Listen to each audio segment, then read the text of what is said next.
अच्छे से करेंगे, रिवाइज तो करेंगे अपन, है ना। गैसियो स्टेट की बात करते हैं अपन, है तो तुम लोग अपन गैसियो स्टेट। कोई और डाउट है तो बताओ, कल आपका टेस्ट है। अगर कोई कंसेप्चुअल डाउट पूछना है या कुछ ऐसे, बाकी मैं अगर कोई एक्स्ट्रा क्लास लगाऊंगा तो 1 घंटे के एक्स्ट्रा क्लास में रखूंगा 10-15 दिन में। तो कुछ बच्चे ऐसे होंगे ना जो एक्सरसाइज 2 भी करेंगे, या वो मतलब कुछ और भी एक्स्ट्रा करते हैं, तो बुक वगैरह के क्वेश्चन होते हैं उनके, तो मैं वो भी सॉल्व कर दूंगा, वो बिल्कुल चिंता मत करना, मैं कोई एक्स्ट्रा क्लास रखेंगे अपन, ठीक है। बट मैं बता दूंगा कब है। तो मैंने रिकॉर्डिंग के लिए परमिशन दिया, मैं इसमें व्यू चेंज कर रहा हूँ ताकि मुझे दिखे। तुम लोग थोड़ा सा ध्यान रखना कि जाग रहे हो और पढ़ रहे हो। अब ना लास्ट टाइम मैंने आपको, अपन ने पढ़ा था बॉयल्स लॉ और चार्ल्स लॉ। बैरोमेट्रिक में थोड़ा सा मैंने आपको बताया कि बैरोमेट्रिक में अपन से बहुत ज्यादा क्वेश्चन नहीं आएंगे।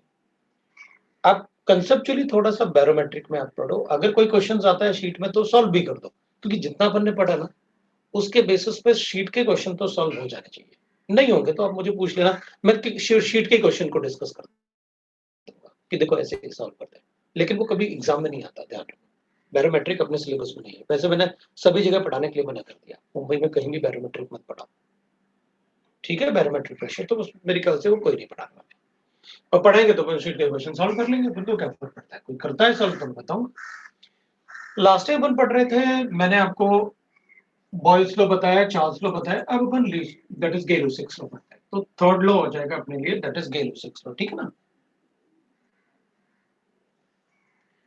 वैसे गेलो-सिक्स लॉ में भी अपन ने लिखा था for constant number of moles, constant number of moles, इनका वैल्यू तो अपन कंप्रेशन एक्सपेंशन में, अगर क्लोज्ड वेसल है तो एक्सपेंशन कंप्रेशन में मोल्स थोड़ी चेंज हो सकते हैं। Constant number of moles of gas, the pressure of the gas will be directly proportional to temperature at constant volume, at constant volume। तो अपन कहेंगे ठीक है भाई, आप गेलो-सिक्स लॉ में मुझे P directly proportional to T बता रहे हो, तो P by T will be equal to constant, so मैं लिखूंगा P1 upon T1 is equal to P2 upon T2, this will remain constant। इसके ग्राफ अपन वैसे ही बनाएंगे जैसे V और T के ग्राफ बनाए थे आपने, जैसे आपने ग्राफ बनाए थे V और T के लिए, तो डायरेक्टली प्रोपोर्शनल का एक ग्राफ अपन ने देख तो लिया, जैसे graphs will be similar to, है ना। तो graph is similar to Charles law, graph for Charles law अपन ने ये ले लिया, बिल्कुल वैसे ही होगा, तो अपन को पढ़ने की जरूरत ही नहीं, राइट। तब मैंने फोर्थ लिख लिया, एवोगैड्रोस, एवोगैड्रोस, ये भी पढ़ा था अपन ने, एवोगैड्रोस। तो अपन कहेंगे एवोगैड्रोस लॉ एट कांस्टेंट, आपने जैसे बताया था भाई, at constant pressure and temperature, volume occupied by any gas will be directly proportional to number of moles। फिर आप ऐसे लिख दोगे V2 अपन, है ना, कांस्टेंट लेके, और ग्राफ बिल्कुल इसके जैसे ही होंगे क्योंकि ये भी डायरेक्टली प्रोपोर्शनल है। तो अपन ने ना लॉग वगैरह लेके सारे ग्राफ अपन को बनाने आते हैं, कोई अलग ग्राफ आएगा तो आप अपन देख लेंगे, कोई प्रॉब्लम नहीं। तो ये 4 लॉज हमने पढ़े, इसके बाद हमें पढ़ना है आइडियल गैस इक्वेशन, उसके बाद अभी लॉ फॉर ओपन सिस्टम नहीं पढ़ा अपन ने, ना ही डाल्टन्स लॉ पढ़े। लेकिन मैं उसको पढ़ने के पहले ना, क्योंकि अब आगे बढ़ने के पहले, आइडियल गैस पढ़ने के पहले मैं एक बार डिस्कस करना चाहता हूं, अपन जो ऐसे डिस्कशन कर रहे हैं,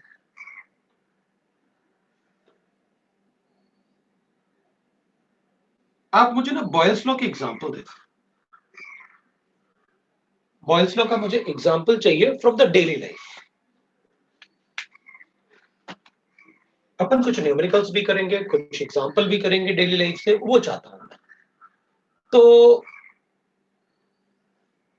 नहीं, मैनोमीटर की जरूरत है ही नहीं अपन को। मैनोमीटर में क्या पढ़ा अपन ने? मैनोमीटर फिर से पढ़ा दो भाई। ये फिर से पढ़ाने वाला पार्ट जो है ना, आप मुझे सिर्फ ये बताया करो कि जैसे आपने कहा मैनोमीटर फिर से बता दो। मैनोमीटर में कुछ नहीं है, आपको बस वॉल्यूम वो कैलकुलेट करना है, आपको प्रेशर कैलकुलेट करना होता है। तो प्रेशर कैलकुलेट करने के लिए क्या है भाई, वेसल का प्रेशर है, उसमें गैस होगी, और गैस के लिए अपन को मतलब कुछ नहीं ऐसे गिवन होगा। ये ट्यूब गिवन है, अब आप बता दो इसमें से कि गैस का जो प्रेशर होगा उसके हिसाब से मरकरी ऊपर नीचे जाएगा। That's all. वो मैनोमीटर का रोल होता है कि प्रेशर, और अपन को कभी कैलकुलेट नहीं करने के लिए कहा जाएगा केमिस्ट्री में कि आप गैस का प्रेशर कैलकुलेट करके दिखाओ मैनोमीटर में कैसे होगा। बिल्कुल नहीं होगा। आपको क्वेश्चन में प्रेशर गिवन होगा, आप बिल्कुल टेंशन मत लो। बस हमें मैक्सिमम क्या पूछ सकते हैं, वो कुछ टर्म यूज कर सकते हैं वो ऐसे, तो मैं आपको टर्म्स बता देता हूं। बाकी आप बोलो कि कोई मैनोमीटर में अपन को कोई क्वेश्चन देने वाला है तो नहीं देने वाला। मैनोमीटर में कोई क्वेश्चन देने वाला है तो नहीं देने वाला। इसलिए अपन को ये बिल्कुल नहीं सोचना है कि मैनोमीटर और मैनोमीटर वगैरह ये सब जो है ना, इतना ये मैनोमीटर बैरोमीटर ये सब ये रेजोनेंस में ही पढ़ाते हैं, किसी इंस्टीट्यूट में पढ़ाते भी नहीं। रेजोनेंस के अलावा किसी इंस्टीट्यूट में नहीं पढ़ाते। वो क्वेश्चन नहीं आता तो पढ़ाते क्यों है फिर? जस्ट कि थोड़ा सा स्टूडेंट का कॉमन सेंस इंक्रीज हो जाए, बाकी कोई क्वेश्चन नहीं आता है इससे। अच्छा देख, और ये सारे पार्ट जो होते हैं ना मैनोमीटर और बैरोमीटर, मुझे लगता है कि मतलब ये छोटे बच्चे पढ़ते हैं, मतलब 9th-10th वाले। मतलब मैंने इसलिए बोला तुमसे कि जब 8th-9th को मैं पढ़ाता हूँ तो बच्चे मतलब उनको आता है ये सब, और वो लोग बताते हैं मुझे कि मुझे आता है ये सब। तो मुझे लगता है फटाफट तुम लोग को भी आता होगा। चलो ठीक है, फिर भी अपन तो चेक कर लेते हैं, मुझे बस ये चाहिए। अपन ने कहा था कि भाई एक होगा क्लोज्ड एंड मैनोमीटर, एक होगा ओपन एंड मैनोमीटर। तो अपन कहेंगे ठीक है, अभी क्लोज्ड एंड में तो अपन कहेंगे अगर गैस होगा, इसको ओपन करोगे तो ये नीचे आएगा और ये ऊपर जाएगा। तो अपन को इक्विलिब्रियम हाइट कैलकुलेट करना है, तो अपन को पता है this is called the equilibrium height. ये वैल्यू और ये वैल्यू इक्विलिब्रियम हाइट होता है, मैंने आपको लास्ट टाइम बताया था। ठीक है, अब मतलब जिससे क्वेश्चंस आएंगे अपन वो डिस्कस करते हैं, जिससे क्वेश्चन नहीं आएंगे उसको क्यों डिस्कस करना। अब अगर अपन मान लो ऐसे कहेंगे अपन से, ठीक है, ये तो क्लोज्ड एंड हो गया। अब ओपन एंड की बात करता हूँ एक बार, क्योंकि ओपन एंड में शायद अपन से तुमको थोड़ा सा कुछ अपन को मिल जाए, वो भी कोई एक आध वर्ड, कोई ऐसे नहीं मिलने वाला अपन को कि वहां पर कुछ ऐसे कोई न्यूमेरिकल अपन से कुछ पूछने वाला है। भाई लास्ट 40 इयर्स में नहीं पूछा, अब क्या पूछेंगे? और ये पार्ट वैसे भी मैनोमीटर बैरोमीटर ये सब फिजिक्स के पार्ट है, केमिस्ट्री के पार्ट नहीं है। तो अपन क्या करेंगे, ये मरकरी लेवल है, बाहर प्रेशर मुझे 760 मिलीमीटर ऑफ मरकरी की बने। ठीक है, तो ये मरकरी लेवल है और इसमें एक गैस है, इसको अपन कहते हैं कि मरकरी लेवल। यहां भी लेवल में है, यहां भी लेवल। अब अपन से कहा जाए कि भाई गैस का प्रेशर, ये अगर गैस का प्रेशर इससे ज्यादा है तो ये नीचे आता है, ये ऊपर जाता है। क्यों? वो पुश करेगा ना मरकरी को, तो मरकरी ऊपर जाएगा। ये मरकरी नीचे पुश करेगा तो ये मरकरी ऊपर जाएगा। ये यहां से पुश करेगा गैस इसको, तो ये ऊपर जाएगा। तो इक्विलिब्रियम हाइट कैलकुलेट कर लेंगे अपन। तो इसमें गैस का प्रेशर एटमॉस्फेरिक प्रेशर से ज्यादा रहा होगा, तभी तो भाई एटमॉस्फेरिक प्रेशर इसको यहां से लगा रहा था प्रेशर, ये यहां से लगाएगा प्रेशर। अगर ये भी 760 है और ये भी 760 है जो यहां से लग रहा है इसका प्रेशर, तो फिर ये मरकरी लेवल शिफ्ट नहीं करेगा। इसका प्रेशर अगर ज्यादा होगा तो ये ऊपर की तरफ जाएगा और ये नीचे की तरफ आएगा। दैट इज, अगर यहां पर pressure less than atmospheric pressure है, 760 से कम होगा तो क्या होगा, फिर ये पुश कर देगा, ये ऊपर।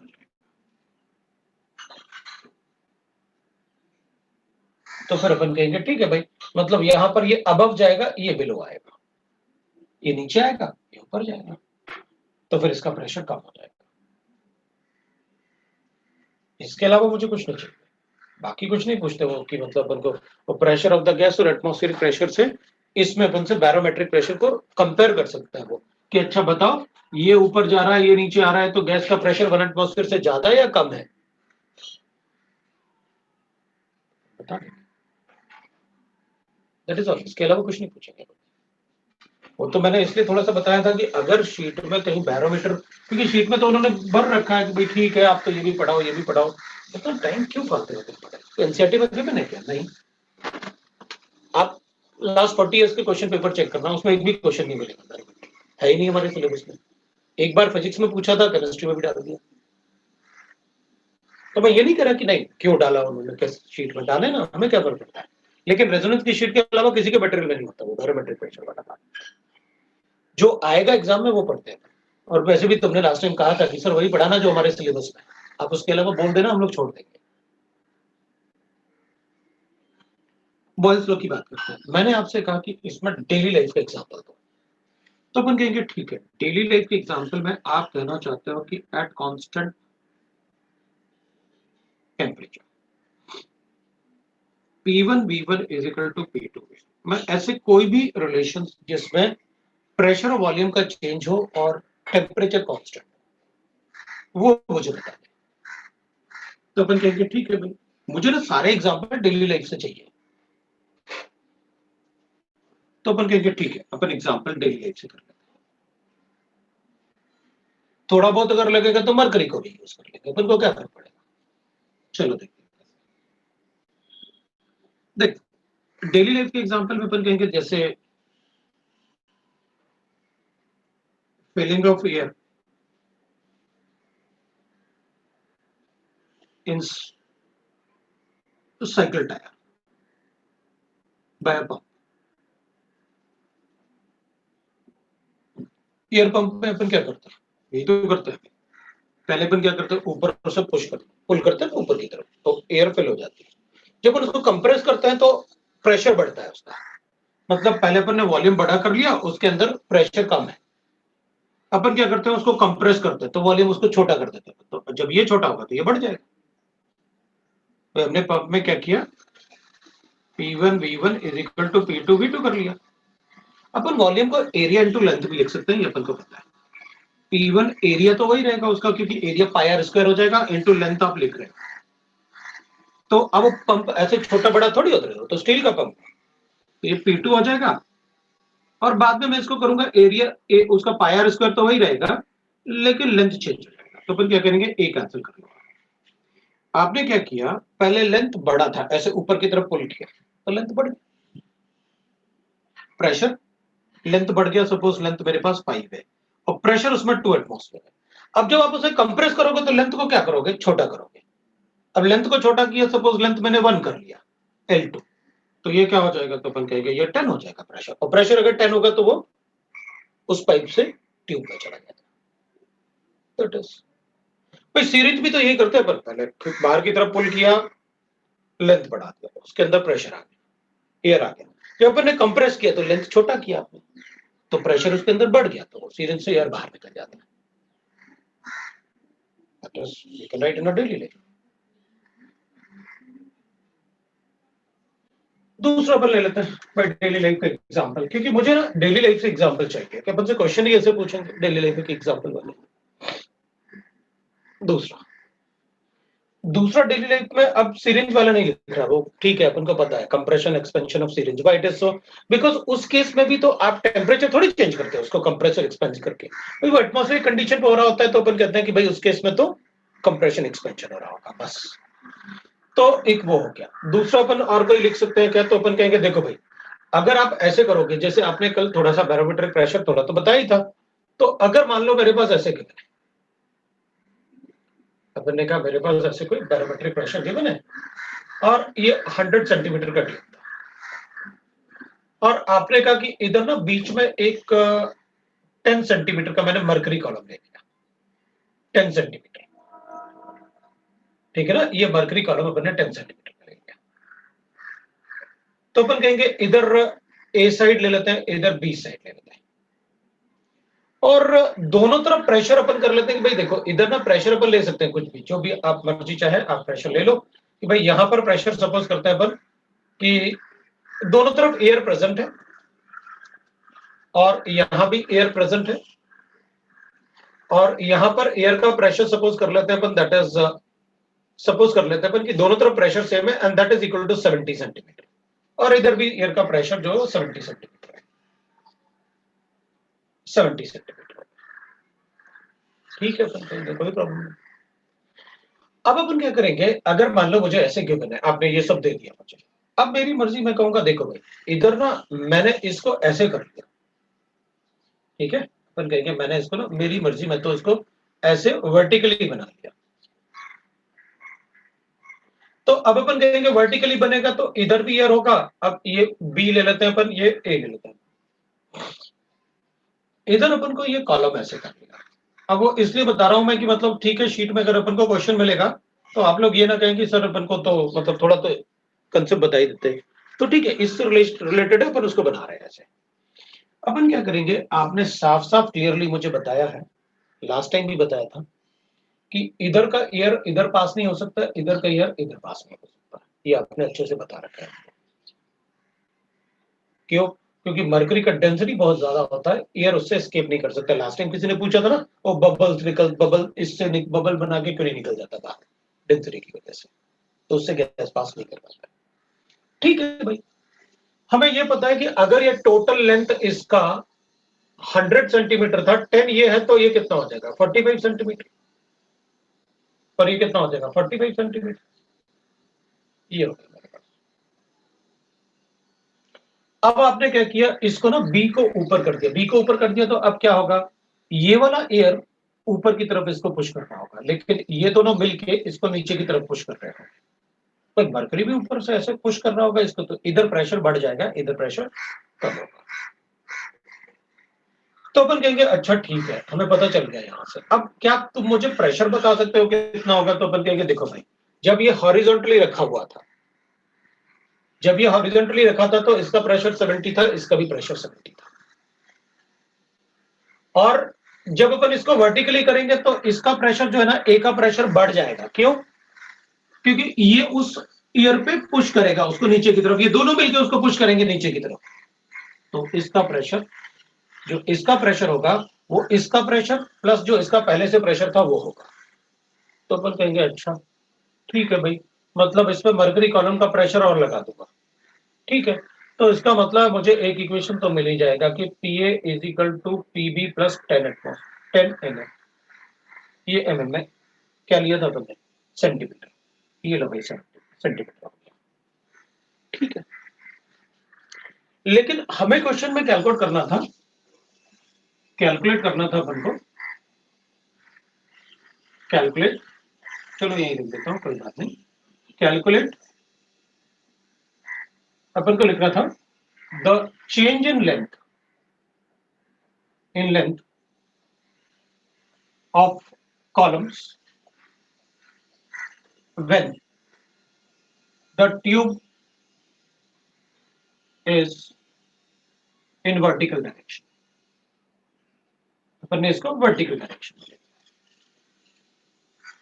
ठीक है भाई, अभी हॉरिजॉन्टल था, अब आपने वर्टिकल डायरेक्शन में ले लिया, तो अपन कहेंगे सब कुछ तो आपने बता दिया, अब कैलकुलेशन के लिए बचा क्या, अपन क्या करेंगे, अपन कहेंगे मुझे एक बात अच्छे से पता है कि इधर प्रेशर कितना है और इधर प्रेशर कितना है, दे रखा है आपने पी ए और पी, तो मैं कैलकुलेट कर सकता हूं ना, इसमें लेंथ गिवन है मुझे, प्रेशर गिवन है मुझे, तो इधर भी लेंथ गिवन है, प्रेशर गिवन है, नंबर ऑफ मोल्स कैलकुलेट कर लेता हूं कि कितने एयर के मोल्स होंगे। तो अपन कहेंगे देखो भाई, इधर नंबर ऑफ मोल्स कितना होगा, तो लिखूंगा पीवी अपॉन आरटी कर, प्रेशर कितना है तो पीए ले लो, वॉल्यूम कितना है तो मैं ऐसे लिखूंगा पीए इंटू वॉल्यूम को लिखूंगा एरिया पाई आर स्क्वायर, वो सिलेंड्रिकल ट्यूब होगा, इंटू लेंथ ले लेता हूं एल ए, इसको पीए कर लेता हूं L A, divided bye RT कर देता हूं। टेम्परेचर अपन आपने दिया नहीं तो मैं कांस्टेंट अज्यूम कर लेता हूं, या कांस्टेंट टेम्परेचर आप दे दो, मुझे कोई प्रॉब्लम नहीं। इसमें मेरे पास प्रेशर आ गया कितना, मुझे वो 70 गिवन है, एरिया ए हो गया, लेंथ कितना गिवन है अपन को, ये गिवन है अपन को, लेंथ कितना गिवन है अपन को 45, डिवाइड बाय कितना कर लेता हूं मैं आर, ये मेरे पास number of moles of A आ गया। बिल्कुल वैसे ही मैं number of moles of B calculate कर लेता हूं, PB upon V divided by R, मैं इसको लिखूंगा PB into A into L B upon R T, तो मैं इसको लिख लूंगा भाई, ये 70 गिवन है, अब लेंथ गिवन था इसलिए अपन V into A into L लिख रहे हैं, 70 into A into L B upon L B given है मुझे 45 अपॉन आर। यहां तो आपने दोनों तरफ सिंस डाटा मुझे एक जैसा गिवन है 70 सेंटीमीटर 70 सेंटीमीटर, अब अलग अलग भी देते तो भी मैं बता देता, मुझे क्या पता। ठीक है भाई, अपन क्या करेंगे, अपन को बताना है कि भाई ये टोटल प्रेशर तो अपन को पता है कि पीबी अपन को पता है ये कितना हो जाएगा, पीबी प्लस 10 ये मुझे पता है, पी टोटल क्योंकि ये भी नीचे की तरफ पुश कर रहा होगा ये भी नीचे की तरफ पुश कर रहा होगा। अब ये तो था व्हेन इट इज हॉरिजॉन्टल। अब अपन को एक बात पता है, यहां पर जो लेंथ होगा ना, ये डायरेक्शन अपन को पता है, यहां पर जो लेंथ होगा ना, सिंस ये इसकी तरफ पुश कर रहा है ना इसको नीचे की तरफ, ये तो यहां पर लेंथ जो था वो 45 था, यहां भी 45 था, तो अपन कहेंगे भाई यहां तो लेंथ मान लेते हैं 45 माइनस वाई हो गया, तो यहां पर कितना हो जाएगा 45 प्लस वाई हो जाएगा, क्योंकि मरकरी थोड़ी श्रिंक हो जाएगा या कुछ होगा उसका, तो 10 ही रहेगा। तो ठीक है भाई लेंथ चेंज हो गया, लेकिन नंबर ऑफ मोल्स तो इक्वल ही रहेंगे ना दोनों में। भाई इनिशियली जो मोल्स थे ना तो ये मोल्स इधर जा सकते हैं ना ये मोल्स इधर आ सकते हैं, क्योंकि मरकरी से गैस पास नहीं कर सकता। ठीक है, फिर तो इक्वेशन बना लेता हूं, और Na और Nb तो इक्वल ही रहेगा ना, बिल्कुल। मुझे Pa is equal to PB plus 10 centimetre given है ना, बस मुझे L ही तो कैलकुलेट, L मुझे गिवन है, मुझे Y ही तो कैलकुलेट करना है ना, कर देता हूं, नंबर ऑफ मोल्स इक्वेट कर लूंगा, मुझे क्या फर्क पड़ेगा, नंबर ऑफ मोल्स मुझे गिवन है, ये भी गिवन है मुझे, तो इनिशियली कितने थे उसका वैल्यू भी गिवन है, मेरे पास क्या बचेगा, आरटी तो कैंसिल हो जाएगा, एल बर कैलकुलेट करना है, चलो देख लेते हैं अपन।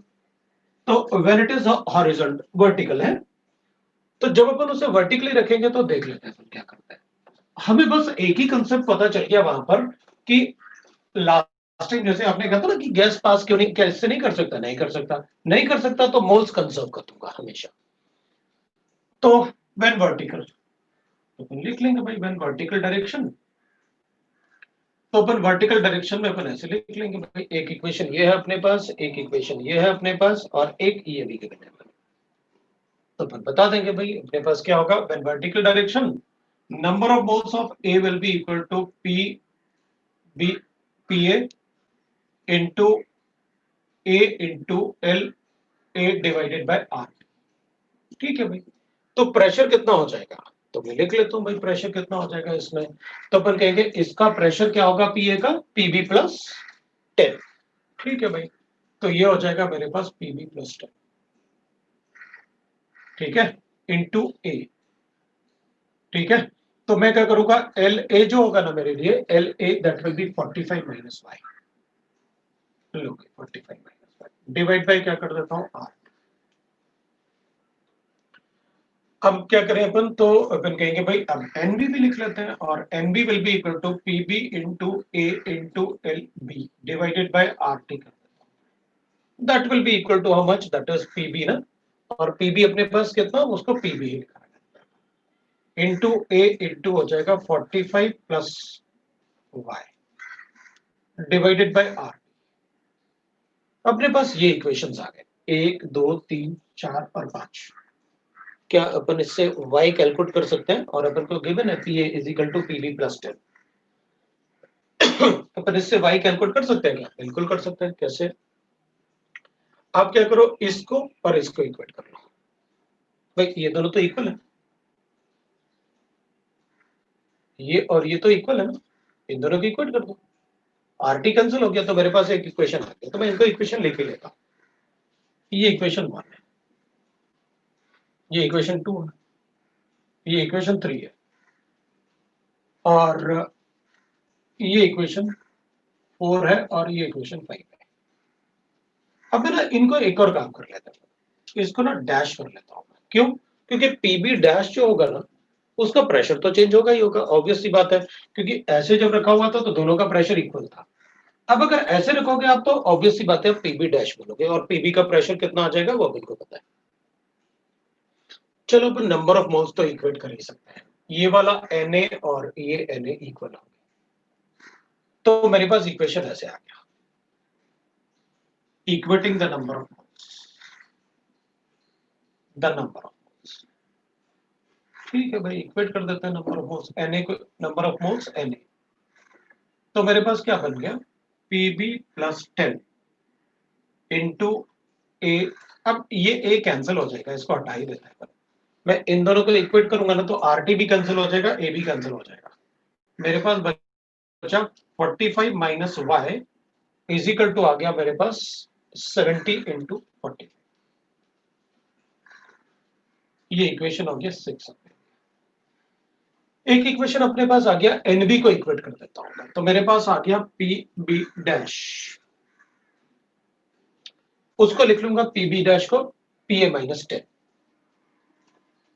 तो अपन लिख सकते हैं that is P B dash into क्या है अपने पास, ये equation 45 plus Y is equal to, मुझे क्या गिवन है, that is equal to 70 into 40।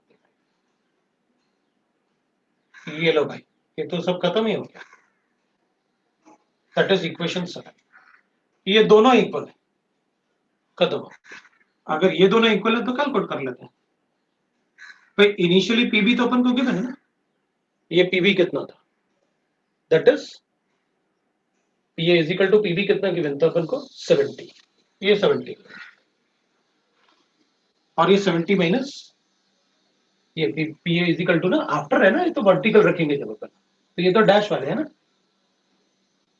तो ये मुझे गिवन है 70 plus 10, so this is given to be 80 and this is given to be 60। Y का वैल्यू आ गया, कैलकुलेट कर दो। ये मुझे गिवन है 80 इंटू 45 माइनस वाई, है ना, that will be equal to, ये मुझे गिवन है 60 इंटू 45 प्लस वाई। ये लो भाई, आपका वाई का कैलकुलेट हो। अल्टीमेटली जो भी आपने किया, मुझे ये पता था कि अगर कंसेप्ट ये अपन को पता है कि मरकरी कॉलम से एयर इधर उधर नहीं जा सकता, तो नंबर ऑफ मोल्स तो कांस्टेंट रहेंगे ना दोनों तरफ। आप वर्टिकल रखो, किसी में टिल्टेड रखो, कुछ भी करो, नंबर ऑफ मोल्स तो कांस्टेंट रहेगा। तो अपन को y का वैल्यू मिल जाएगा, तो कैंसिल करो और कैलकुलेट करके बता दो y का वैल्यू कितना आएगा। पीबी डैश, ये ना पीबी डैश लिखा तो इधर पी ए मतलब टोटल प्रेशर जो होगा वो पीबी प्लस, ये अपन को ऐसे गिवन होगा ना, pressure of A this will be equal to PB plus 80 ना, तो अपन ने लिख लिया ना पीबी। तो पीबी कितना था अपने पास, अभी इसका प्रेशर कितना था 7, तो इस पे प्रेशर क्या हो जाएगा अपने लिए, क्योंकि जब इन्वर्ट करेंगे ना, तो इस पे क्या होगा, पीए का जो प्रेशर होगा वो इसका प्रेशर और इसका प्रेशर हो जाएगा। तो ये भी प्रेशर नीचे की तरफ लगेगा, ये भी प्रेशर नीचे की तरफ लगेगा। तो ये कितना गिवन था, 70 गिवन था। तो 70 प्लस 80 कर दिया ना बाद में जो वर्टिकली। तो अब क्या लिखा हुआ है, दैट इज, अब अगर कोई डाउट होगा तो अपन चेक कर लेंगे, नहीं तो फिर अपन चेक करते हैं आगे।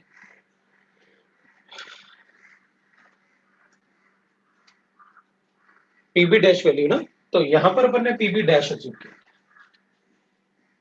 और यहां पर मैंने पी डैश, तो P dash will be equal to PB, जितना इसका प्रेशर था और प्लस इसका प्रेशर, तो 10 हो गया। तो 70 प्लस ये 80। अब बताओ,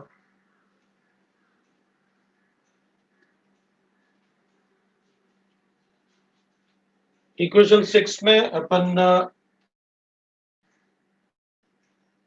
हाँ तो अपन ने लिखा ना, इक्वेशन 6 में क्या किया अपन ने, इक्वेटिंग नंबर ऑफ मोल्स ना, नंबर ऑफ मोल्स ऑफ ए मतलब इसको और इसको इक्वेट करना। तो मेरे ख्याल से उसमें और इसमें कहीं भी अपन को पीबी डैश की बात नहीं करेंगे ना, पी ए मतलब ऐसे करेंगे ना। अगर कुछ कंफ्यूजन हुआ तो मैं फिर से लिख दूंगा, मुझे क्या फर्क पड़ेगा, एक मिनट रुक जाओ, मैंने लिखा था नंबर ऑफ मोल्स, क्योंकि नंबर ऑफ मोल्स तो इक्वेट करना ही थे अपन को। तो मैं ना पहले अभी कोई वैल्यू नहीं डालूंगा, अभी इक्वेट ही करूंगा बस। तो अपन कहेंगे कि भाई ये वैल्यू जो है, जब नंबर ऑफ मोल्स अपन ने इक्वेट किए, तो यहां पर अपन ने क्या लिखा, P A dash number of moles है ना, ये बाद में मतलब वर्टिकल पोजीशन दिया था। तो अपन ने लिखा P B, that is P A ना, so P B plus 10 that is your P A dash. भाई आप इसको ऐसे लिख लो हटा के, कि नहीं भाई अभी नहीं लिखूंगा मैं, अभी तो पी ए डैश ही लिखूंगा, जब वर्टिकल रखा तो आप ऐसे कर लो। ये P A dash and that will B, अब पी ए डैश क्या होगा, तो ऑब्वियस सी बात है इसका प्रेशर बढ़ेगा जो अपन वर्टिकल रखेंगे, गैस का प्रेशर और इसका प्रेशर बढ़ेगा। हाँ भाई जो भी आएगा अपन कैलकुलेट कर लेंगे, कोई दिक्कत नहीं है। तो अपन ने कहा P A dash into A into 45 minus Y divided by R T will be equal to, ये एन ए थे दोनों, वो तो कांस्टेंट ही रहेंगे, तो अपने पास आया था 70 into A into 45 divided by R, ये कर दिया, इसको लिखा था मैंने इक्वेशन 6। और इक्वेशन 7 जो लिखा वो अपन ने ये वाले मोल्स इक्वेट करके लिखे थे, तो अपन ने लिखा था भाई पीबी, इधर आप लिख लो अपन पीबी और पीबी डैश से इक्वेट कर दिया, तो इसको और इसको इक्वेट किया मैंने, कर देते हैं। पहले इस इक्वेशन को ही लिख लेते हैं क्योंकि अपन ने नंबर ऑफ मोल्स लिख के तो अपन ने इक्वेट किए थे। अच्छा ये तो कैंसिल करके ही आपने लिख दिए थे, ठीक है, तो इसको अगर कैंसिल करेंगे, नंबर ऑफ मोल्स इक्वेट किए तो हैं, वापस क्यों लिख रहा हूं, नंबर ऑफ मोल्स लिखे हुए होते हैं, वापस क्यों करना है, पी ए डैश ही तो था, तो पी ए डैश को मैंने वो लिख लिया, फिर क्यों लिख पा रहा है, नंबर ऑफ मोल्स इक्वेट तो किए, ये नंबर ऑफ मोल्स बराबर ही तो थे वर्टिकल पोजीशन में। अच्छा इनको पहले लिख के फिर अपन ने लिखा था, चलेगा, एक ही बात है। पहले अपन ने मतलब वो एक सीक्वेंस होता है ना लिखते लिखते कि भाई क्या करना है, P A dash into A into 45 minus Y divide by R T, अपन ने इसके साथ इक्वेट किए थे, तो अपने पास मिला था 70 into A into 45 divide by R T, ठीक है, समझ गया ये गया।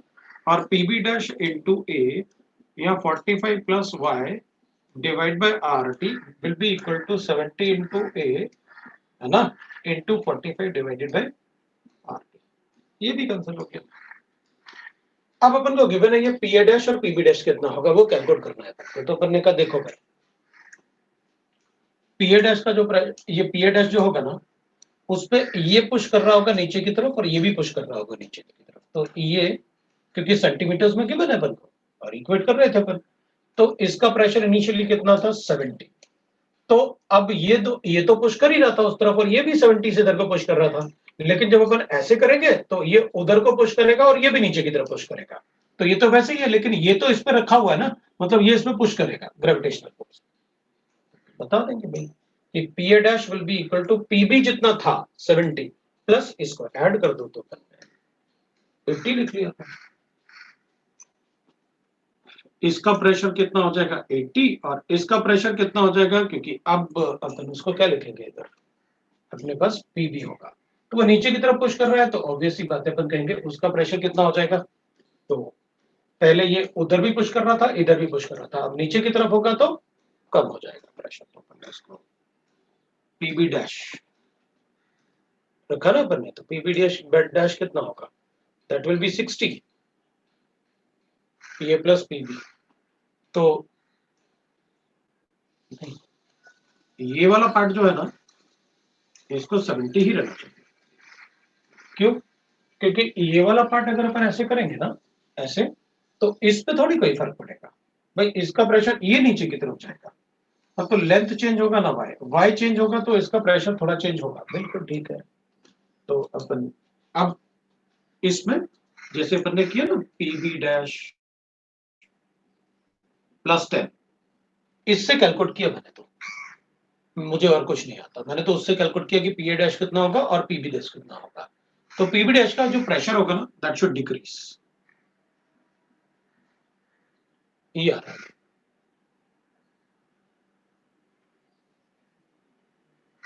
ये तो रखे नहीं, चेंज तो होगा, अपन से वो कर रहा है कि जब अपन ट्यूब को ना ऐसे रखेंगे तो अगर ट्यूब में पीबी, अगर ये चेंज नहीं होगा ना पीबी डैश, तो फिर वाई चेंज कैसे बताएंगे अपन, अगर वाई चेंज हो रहा है मतलब वॉल्यूम इसका बढ़ रहा है, लेंथ चेंज हो रहा है ना, और लेंथ चेंज होगा तो उसका प्रेशर चेंज होगा ना, अगर लेंथ चेंज होगा तो उसका प्रेशर चेंज होगा ना, यही तो लिखा था अपन ने इसमें, वो ट्यूब में लेंथ चेंज होगा तो प्रेशर चेंज होगा, और लेंथ चेंज ही तो कैलकुलेट कर रहे हैं अपन भाई, इसलिए चेंज तो होगा, वही अपन कैलकुलेट करके बता देंगे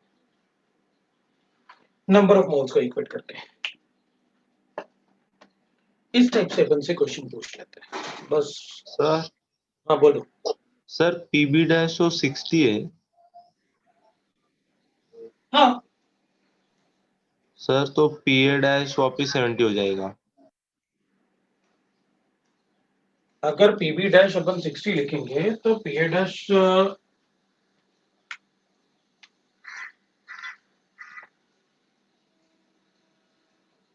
तो पीए डैश वापस 70 हो जाएगा, क्योंकि पीबी डैश अपन 60 लिखेंगे तो पीए डैश नहीं, इधर अपन ने पीबी लिखा है, ये है,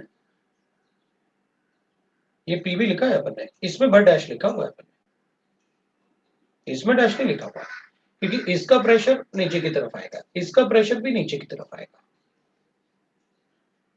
भाई इसमें 10 ऐड कर देंगे, इसका जो भी प्रेशर रहा होगा उस पर अपन 10 ऐड कर दे रहे हैं, और इसमें बहुत मतलब ज्यादा y का वैल्यू में बहुत ज्यादा चेंज नहीं आएगा, उससे प्रेशर के लिए नहीं। फिर अपन को एक पार्ट और गिवन होना चाहिए इसमें क्वेश्चन में, भाई बाकी सब तो ठीक है, अपन को कोई प्रॉब्लम नहीं, नंबर ऑफ मोल्स, मुझे ना पीए डैश टोटल एक तो गिवन होना ही चाहिए डाटा में, क्योंकि ये डाटा में अगर ये लेंथ चेंज होगा तो कुछ तो चेंज हो जाएगा, तो मुझे ये तो मुझे कोई प्रॉब्लम नहीं, 10 हो जाएगा, लेकिन ये डाटा मुझे गिवन होना चाहिए, क्योंकि लेंथ अपन तभी बता पाएंगे ना जब अपन को ये पता हो, क्योंकि मेरे पास दो चीजें हैं, अगर ये नीचे की तरफ फिक्स होगा तो ठीक है, इसका प्रेशर चेंज होगा, ये मुझे पता चल गया, लेकिन ये वैल्यू थोड़ा भी अगर नीचे शिफ्ट हुआ ना तो इसका प्रेशर चेंज होगा, तो मुझे आपको टोटल प्रेशर देना होगा क्वेश्चन में। तो मेरे पास दो इक्वेशन तो आ गए, कोई प्रॉब्लम नहीं है, लेकिन आपको पीए डैश और पीबी डैश में मुझे रिलेशन बताना होगा, ये तो मैं बता दूंगा, लेकिन इसमें पीबी डैश में कुछ तो आएगा। रुको मैं दो इक्वेशन लिख लेता हूं। अपने पास आया PA dash into 45 minus Y is equal to 70 into 45 आया। अब मेरे पास आया PB dash into 45 plus Y is equal to 70 into 45 आया, तो दोनों इक्वेट कर दिए मैंने। अब PA dash into 45 minus Y is equal to PB dash into 45 plus Y आया मेरे पास।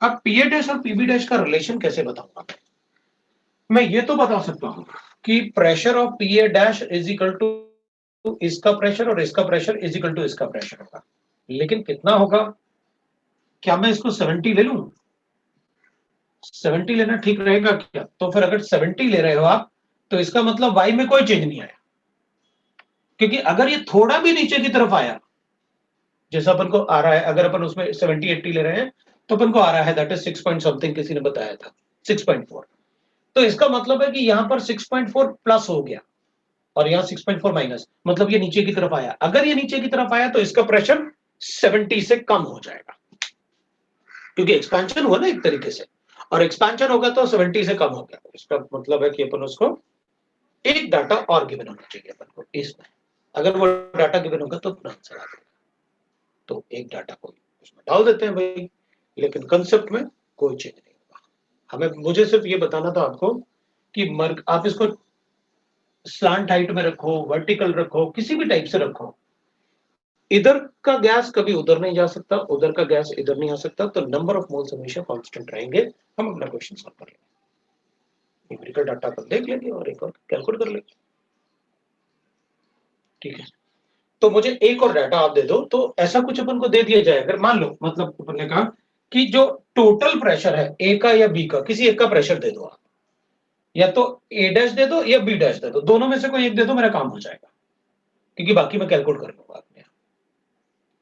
तो वो डाटा कुछ ना कुछ ऐसे गिवन होगा कि प्रेशर ऑफ बी बिकम्स, ऐसे ना अपन को कुछ ऐसे गिवन होना चाहिए, प्रेशर ऑफ बी बिकम्स 68 या 65, ऐसे 70 से कम, क्योंकि एक्सपेंशन तो हो रहा है, तो अपन को ना प्रेशर ऑफ बी गिवन होना चाहिए। तो अगर प्रेशर ऑफ बी डैश अगर अपन को क्वेश्चन में गिवन होगा तो बिल्कुल अपन कर सकते हैं, नहीं गिवन होगा तो फिर अपन को वही अज्यूम करना पड़ेगा कि भाई 70 था, इसका प्रेशर अब इसमें लग रहा है तो इसमें ऐड कर देते हैं और इसका माइनस कर देते हैं, क्योंकि नीचे जा रहा है, जैसे अपन ने कैलकुलेट किया माइनस और प्लस करके। जबकि अपन को एक अगर माइनस और प्लस करके करेंगे तो फिर प्रोपोर्शनल होगा, ये थोड़ा मुश्किल लग रहा है मुझे। बाकी अगर नहीं गिवन है तो जो मैंने बताया वैसे आप कर सकते हैं। कैसे, ये 70 था, अगर अपन ने ऐसे कर दिया तो इसका प्रेशर अब इस पे आएगा, इस पे नहीं आएगा। इनिशियली क्या हो रहा है, ये उधर भी प्रेशर लगा रहा है, इधर भी प्रेशर लगा रहा है, तो वो स्टेबल है सीट। तो अगर कुछ भी नहीं गिवन है तो अपन ये तो अज्यूम कर ही सकते हैं कि भाई इसको ऐसे करेंगे तो इसका प्रेशर अब पूरा इस पे लगेगा, क्योंकि इसका ग्रेविटेशनल फोर्स पूरा इस पे लगेगा। तो फिर अपन इस पे 70 में इसका प्रेशर ऐड कर देंगे और 70 में इसका प्रेशर माइनस करके क्वेश्चन सॉल्व कर सकते हैं, अपने पास आंसर आ जाएगा। जो आंसर आएगा वही आंसर होगा। हाँ, अगर मुझे टोटल गिवन है इन दोनों में से कोई एक, जैसे अपन को गिवन है भाई इसका प्रेशर ना, जैसे अपन 80 अज्यूम कर रहे हैं कि इसको इसमें ऐड करके, वो तो सही है, कोई प्रॉब्लम नहीं। लेकिन बी का प्रेशर कितना हो रहा है ये मुझे एक गिवन होना चाहिए कि बी का प्रेशर कितना है, तो मैं आफ्टर वर्टिकल डायरेक्शन में इसको ऐड करके +10 करके बता दूंगा कि कितना होगा रिएक्शन। वो अपन को गिवन होगा तो और क्लियरिटी आ जाएगी, कोई प्रॉब्लम नहीं। मैंने आपको पूरा सिचुएशन बना के दिखा दिया कि नंबर ऑफ मोल्स कंजर्व होंगे हमेशा, कर देंगे, कोई प्रॉब्लम नहीं। फिर अपन है बैरोमेट्रिक डिस्कस करने लगे, जो अपन को करना नहीं चाहिए। फिर फिजिक्स वाला पार्ट, अपन को फिजिक्स पढ़ना ही नहीं है। और इस फिजिक्स को पढ़ाने में ना पता क्या होता है, केमिस्ट्री वाला पार्ट और भूल जाते हैं, केमिस्ट्री वाले पार्ट पे ज्यादा फोकस नहीं कर पाते। अब अपन बात करते हैं चार्ल्स लॉ की। तो वो जो अपन ने ना एक्सपेंशन कंप्रेशन कहा, बॉयल्स लॉ में any expansion compression which take place at constant temperature is example of Boyle's law. दूसरा अपन लिख सकते हैं चार्ल्स लॉ। चार्ल्स लॉ में अपन बता सकते हैं दैट इज कि अपन ने लिखा था भाई volume is directly proportional to temperature and constant pressure. ठीक है भाई, volume is directly proportional to the absolute temperature लिखे तो और भी अच्छा होगा, कांस्टेंट पे एब्सोल्यूट टेम्परेचर एट कांस्टेंट पे। अब इसका कोई डेली लाइफ का एग्जांपल दो भाई, तो अपन कहेंगे है ना, एग्जांपल की अगर अपन बात करें इसमें, है ना, तो द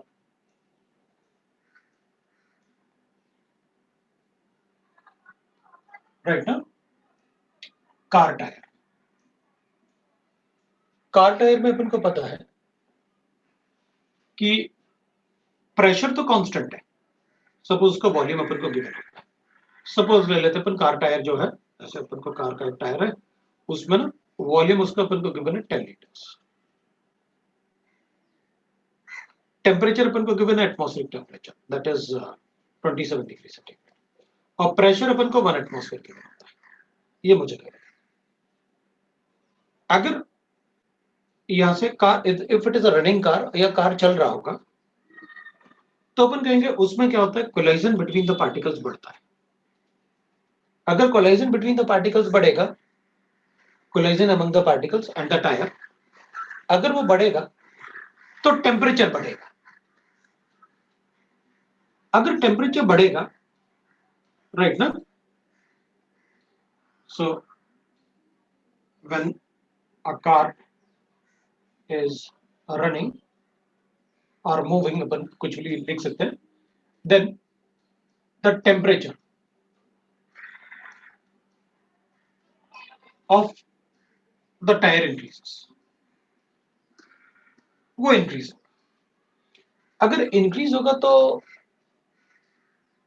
प्रेशर तो कांस्टेंट है, वो एटमॉस्फेरिक प्रेशर ही रहेगा। कार का कोई टायर एक्सपेंशन कंप्रेशन बहुत ज्यादा थोड़ी हो सकता है। अगर टेम्परेचर बढ़ेगा कोलिजन बढ़ने की वजह से, तो वॉल्यूम को बढ़ना चाहिए, क्योंकि प्रेशर तो बाहर कांस्टेंट है, एटमॉस्फेरिक प्रेशर की बात करते हैं एट कांस्टेंट टेम्परेचर। भाई उसका प्रेशर कोई कंप्रेशन एक्सपेंशन थोड़ी हो सकता है उसका, कार का टायर का वॉल्यूम तो फिक्स है। तो अगर इसका टेम्परेचर बढ़ेगा,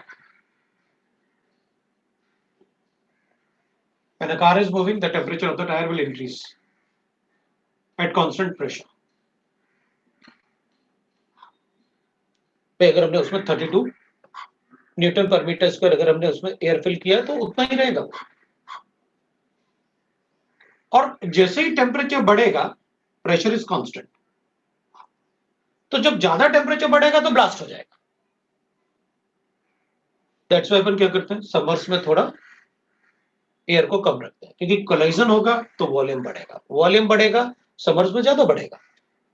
समर्स में temperature can go up to, ये T1 है, टेम्परेचर समर्स में 47 तक जाता है। अगर टेम्परेचर जल्दी बढ़ेगा तो ब्लास्ट जल्दी होगा। तो समर्स में टेम्परेचर क्या होगा, इसमें प्रेशर तो एटमॉस्फेरिक प्रेशर होगा, this is 1 atmosphere, it is constant. But हम ये बता सकते हैं कि जब 47 ये 10 लीटर्स वॉल्यूम है इसका, तो V2 कितना होगा, तो ये ब्लास्ट हो जाएगा। तो जब जनरली ऐसे खड़े खड़े ब्लास्ट नहीं होता कार में टायर, ब्लास्ट तभी होगा जब वो बहुत ज्यादा हाई टेम्परेचर हो, तो जितना वो होल्ड कर सकता है वॉल्यूम, ये फ्लेक्सिबल थोड़ी होता है कार का tyre. Flexible in the sense वो ऐसे स्ट्रेच नहीं होता, एयर के बेसिस पे हो सकता है, आप कम हवा डालोगे तो दिखेगा वो ऐसे फ्लैटन दिखेगा। तो अपन कहेंगे अच्छा, तो अपन सबका पता है भाई समर्स में क्या होता है, समर्स में क्या होता है, ब्लास्ट इसलिए ज्यादा होते हैं बिकॉज समर्स में टेम्परेचर पहले से ज्यादा होता है। अगर टेम्परेचर पहले से ज्यादा होगा तो ऑब्वियस सी बात है उसमें स्ट्रेच मतलब उसमें प्रेशर मतलब इसका वॉल्यूम पहले से एक्सपैंडेड फॉर्म में होगा, और अगर वो रन करेगा तो वॉल्यूम बढ़ेगा, अगर वॉल्यूम बढ़ेगा तो ब्लास्ट होगा, समर्स में ज्यादा ब्लास्ट होता है। तो कभी कभी अपन से ऐसे भी पूछ लेते हैं। सर हाँ बोलो। सर ब्लास्ट मतलब आप वो फैक्ट्रीज वगैरह में जो ब्लास्ट होते हैं उनकी बात कर रहे हैं? अब कार के टायर में ब्लास्ट थोड़ी फैक्ट्री में हो जाएगा, ब्लास्ट का मतलब है कि टायर ब्रेक हो जाएगा, टायर फट जाएगा। गाड़ी चलते चलते कभी कभी आपने सुना होगा ना एक्सीडेंट हुआ, एक्सीडेंट कैसे हुआ, ब्लास्ट वाला फैक्ट्री वाला ब्लास्ट नहीं होता। अब जब आप पढ़ ही रहे हो कि भाई रनिंग कार है, तो अब वहां फैक्ट्री कहां से आ गई, किसी फैक्ट्री में थोड़ी अपन जाके उसमें कार को ऐसे कर देंगे और ब्लास्ट होगी फैक्ट्री, तो वैसे नहीं, ऑब्वियस सी बात है, आप टायर की बात कर रहे हैं तो टायर के ही फूटने की बात कर रहे हैं, ठीक है। तो अपन इसमें ना ये जो प्रेशर होगा वो कांस्टेंट होगा, तो we are able to write that, ठीक है। रनिंग कार में ऐसे सिचुएशन बना के आपसे क्वेश्चन पूछ सकते हैं कि बताओ कितने टेम्परेचर पे, अगर मान लो वॉल्यूम 10 लीटर्स है, 27 डिग्री सेंटीग्रेड है, तो मैक्सिमम वॉल्यूम अगर टायर का सपोज मैंने कहा अभी 27 डिग्री सेंटीग्रेड पे 10 लीटर्स है, मैक्सिमम वॉल्यूम वो इतना होल्ड कर सकता है, तो बताओ कितने टेम्परेचर पे वो ब्लास्ट हो जाएगा, बता दे। कार का टायर है ना, एटमॉस्फेयर में हो रहा है ना कोई प्रोसेस, मतलब कंडीशन एटमॉस्फेरिक प्रेशर होगी ना, तो इतना वॉल्यूम है V1, तो लिख लूंगा V1 upon T1 is equal to V2 upon T2, तो बता दूंगा कितने टेम्परेचर पे ये ब्लास्ट हो जाएगा। वॉल्यूम कितना 10 लीटर है, जब टेम्परेचर कितना है 27 डिग्री सेंटीग्रेड, तो ब्लास्ट कब होगा, जब अपन बता देंगे भाई कि अगर 12 लीटर्स है तो कितने टेम्परेचर पे ये ब्लास्ट हो जाएगा, वो आंसर है मेरा, उसे पूछ लेंगे, ठीक है। तो एक तो अपन से ऐसे पूछ सकते हैं एग्जांपल कार टायर के लिए, रनिंग कार टायर्स। दूसरा अपन से पूछ सकते हैं, जैसे अपन कहेंगे भाई इसमें ना अपन ने देख, अब मैं इसको हटा रहा हूँ, अपन को पता है कि भाई इतना लिखा हुआ है, इसका मतलब बॉयल्स लॉ के और चार्ल्स लॉ के बारे में, तो V1 upon T1 is equal to V2 upon T2 की बात कर रहे हैं। अब मैं ऐसे भी पूछ सकता था आपसे, मुझे कोई फर्क थोड़ी पड़ता, मैं कहता देखो भाई यहाँ वॉल्यूम V1 है, एक पिस्टन लगा हुआ है, इसके अंदर गैस है, राइट ना, तो इसके अंदर गैस है, मान लो अपने पास इधर गैस है V1 है, टेम्परेचर T1 था, यहाँ वॉल्यूम ले लिया मैंने 10 लीटर्स, टेम्परेचर ले लिया मैंने 27 डिग्री सेंटीग्रेड। अगर मैंने इसका टेम्परेचर बढ़ाया तो बताओ क्या होगा, प्रेशर कांस्टेंट है, टेम्परेचर बढ़ाओगे तो प्रेशर बढ़ेगा, और प्रेशर बढ़ेगा तो ऑब्वियस सी बात है, अगर प्रेशर को कांस्टेंट रखना है तो मुझे वॉल्यूम बढ़ाना पड़ेगा, वॉल्यूम बढ़ेगा तो प्रेशर कांस्टेंट हो जाएगा, कॉम्पनसेट होगा ना। टेम्परेचर अगर बढ़ाओगे तो प्रेशर बढ़ेगा कोलाइजन की वजह से, लेकिन मैंने कहा प्रेशर आप बढ़ा नहीं सकते, आपको कांस्टेंट रखना है, तो ठीक है वॉल्यूम बढ़ाओ, तो वॉल्यूम बढ़ा दिया V2, तो बताओ टेम्परेचर इतना बढ़ा है तो वॉल्यूम V2 कितना होना चाहिए, सो दैट प्रेशर कांस्टेंट रखा, हो गया V1 अपॉन T1। तो मैं तो कंटेनर वेसल से भी बता सकता था, मैं तो कार का टायर इसलिए ले रहा हूँ, थोड़ा कॉमन सेंस बढ़ेगा अपना कि अच्छा ये तो डेली लाइफ के एग्जांपल में अपन को क्वेश्चन बनाएंगे।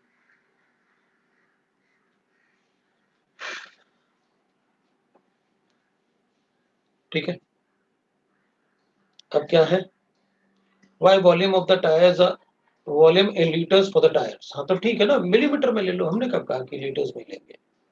सेंटीमीटर क्यूब ले लो, आप मीटर क्यूब ले लो, आप डेसीमीटर क्यूब ले लो, आप लीटर्स ले लो, इंटर कन्वर्जन पता तो है आपको, आप जो दोगे हम वो कर लेंगे। आप लीटर में दे दो चाहे मीटर क्यूब में दे दो, हमें क्या फर्क पड़ेगा, हमें तो पीवी इक्वल टू एनआरटी लगाना है। और अभी तो मुझे यूनिट के बारे में बस इतना ही सोचना है कि वॉल्यूम V1 अपन T1 है, ये भी रेशियो है, ये भी रेशियो, यहाँ ml में ले लो, यहाँ ml में ले लो, यहाँ केल्विन में लेना है, यहाँ भी केल्विन में लेना। अभी तो आप वॉल्यूम कुछ भी लो, हमें क्या फर्क पड़ता है, बस दोनों सेम होने चाहिए, क्योंकि यूनिट तो इक्वेट करना ही पड़ता है। तो वॉल्यूम कुछ भी ले सकते हैं, ऐसा कुछ भी नहीं है कि वॉल्यूम लीटर्स में क्यों ले रहे हो आप। अच्छा ठीक है, बस दूसरा एक पार्ट देखते हैं, अपन ना हॉट एयर बैलून्स की बात करते हैं।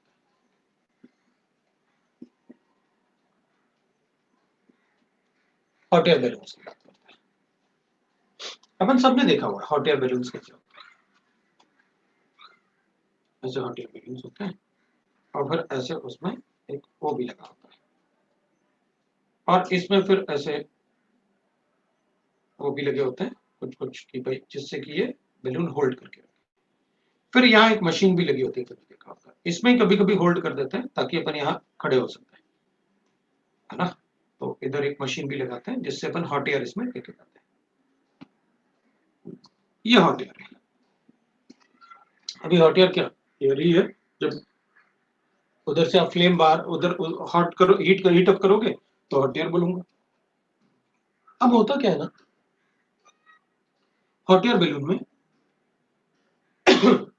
मैं चाहता हूं कि ये हॉट एयर बैलून में अपन क्या करेंगे कि हॉट एयर बैलून अपन को पता है कि भाई इसको ना गर्म करते हैं हवा को, तो वो बैलून ऊपर जाता है। अपन कहेंगे भाई ऊपर क्यों जाता है बैलून, तो अपन कहते हैं कि देखो, अगर मान लो मेरे पास एक, मैंने बैलून को फिल किया, ऐसे हवा से फिल किया, बांध के छोड़ दिया, क्या होगा, नीचे गिर जाएगा। नीचे क्यों गिर गया, मैंने तो जो एयर थी बाहर उसी एयर को यहां फिल किया है, तो नीचे क्यों गिर गया। तो अपन कहेंगे भाई ये इसलिए नीचे गिर गया क्योंकि जितना एयर बाहर था उतना तो उसके अंदर डाल दिया आपने, लेकिन बैलून का मास भी तो हो गया।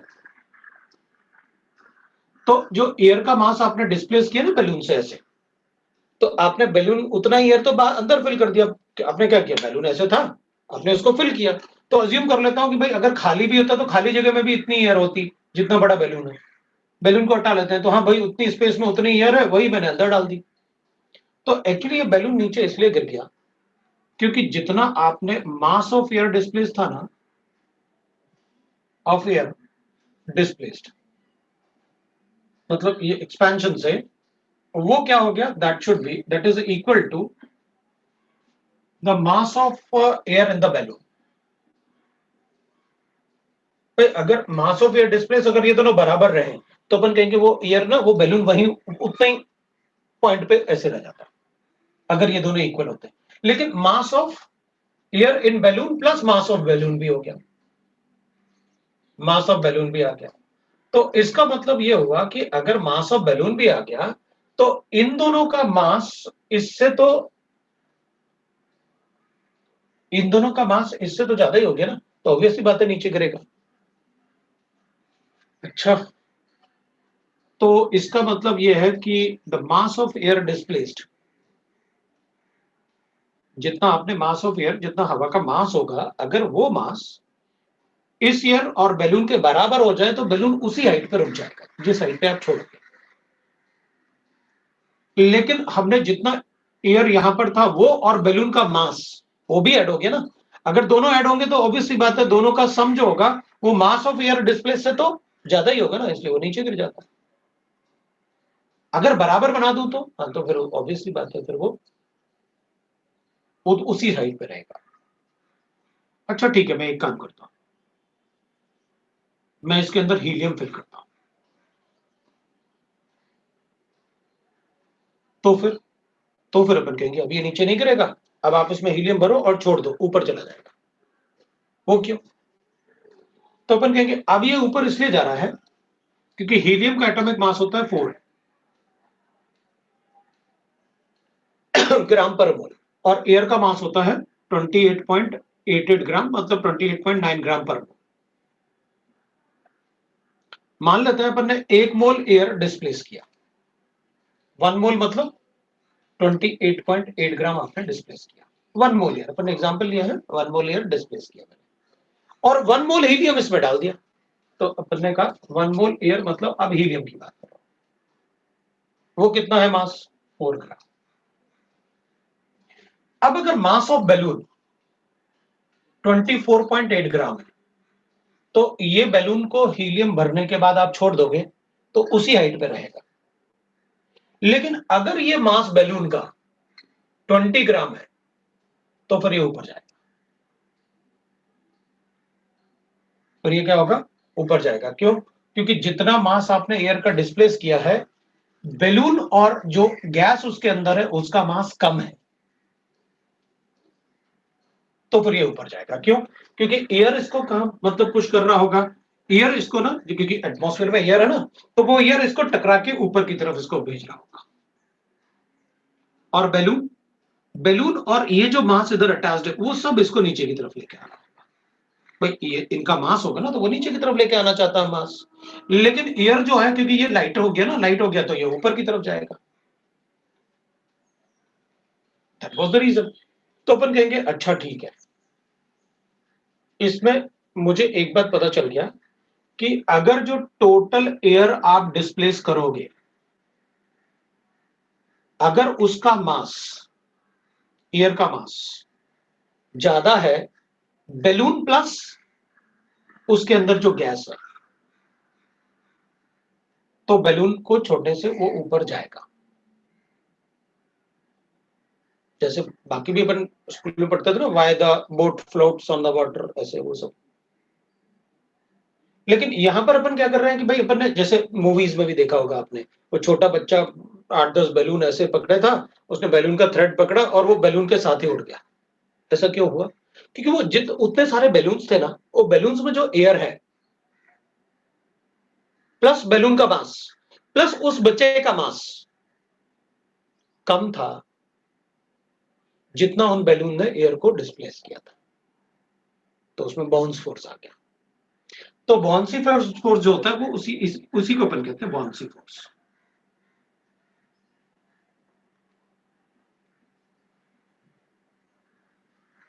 वो ऊपर की तरफ जाएगा। लेकिन अगर the mass of child gas in the balloon and balloon is more than the mass of air displaced, तो फिर वो ऊपर की तरफ नहीं जाएगा।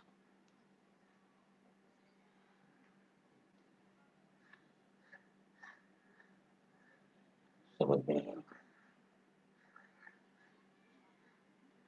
अब तुम कह रहे हो सर ये मास ऑफ एयर डिस्प्लेस से क्या मतलब है आपका? अरे भैया, मास ऑफ एयर कैलकुलेट कर लेंगे ना कैसे डिस्प्लेस है। ये हो गया ना, number of moles of air. Pressure तो बताओगे ना जो एयर फिल करोगे, वॉल्यूम बैलून के बराबर ही होगा ना जो मास ऑफ डिस्प्लेस करोगे। Number of moles of air आ जाएगा तो उसके मॉलिक्यूलर मास से मल्टीप्लाई कर दूंगा तो वेट ऑफ एयर आ जाएगा।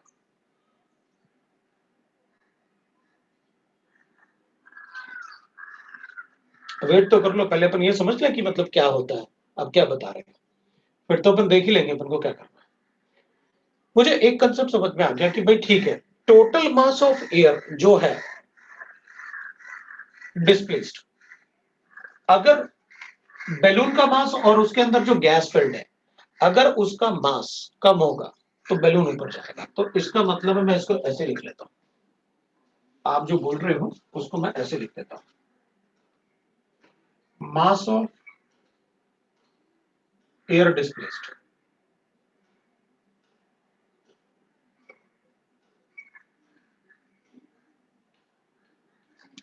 ये मुझे करना है, minus mass of gas in balloon वो एयर भी हो सकता है प्लस मास ऑफ बैलून।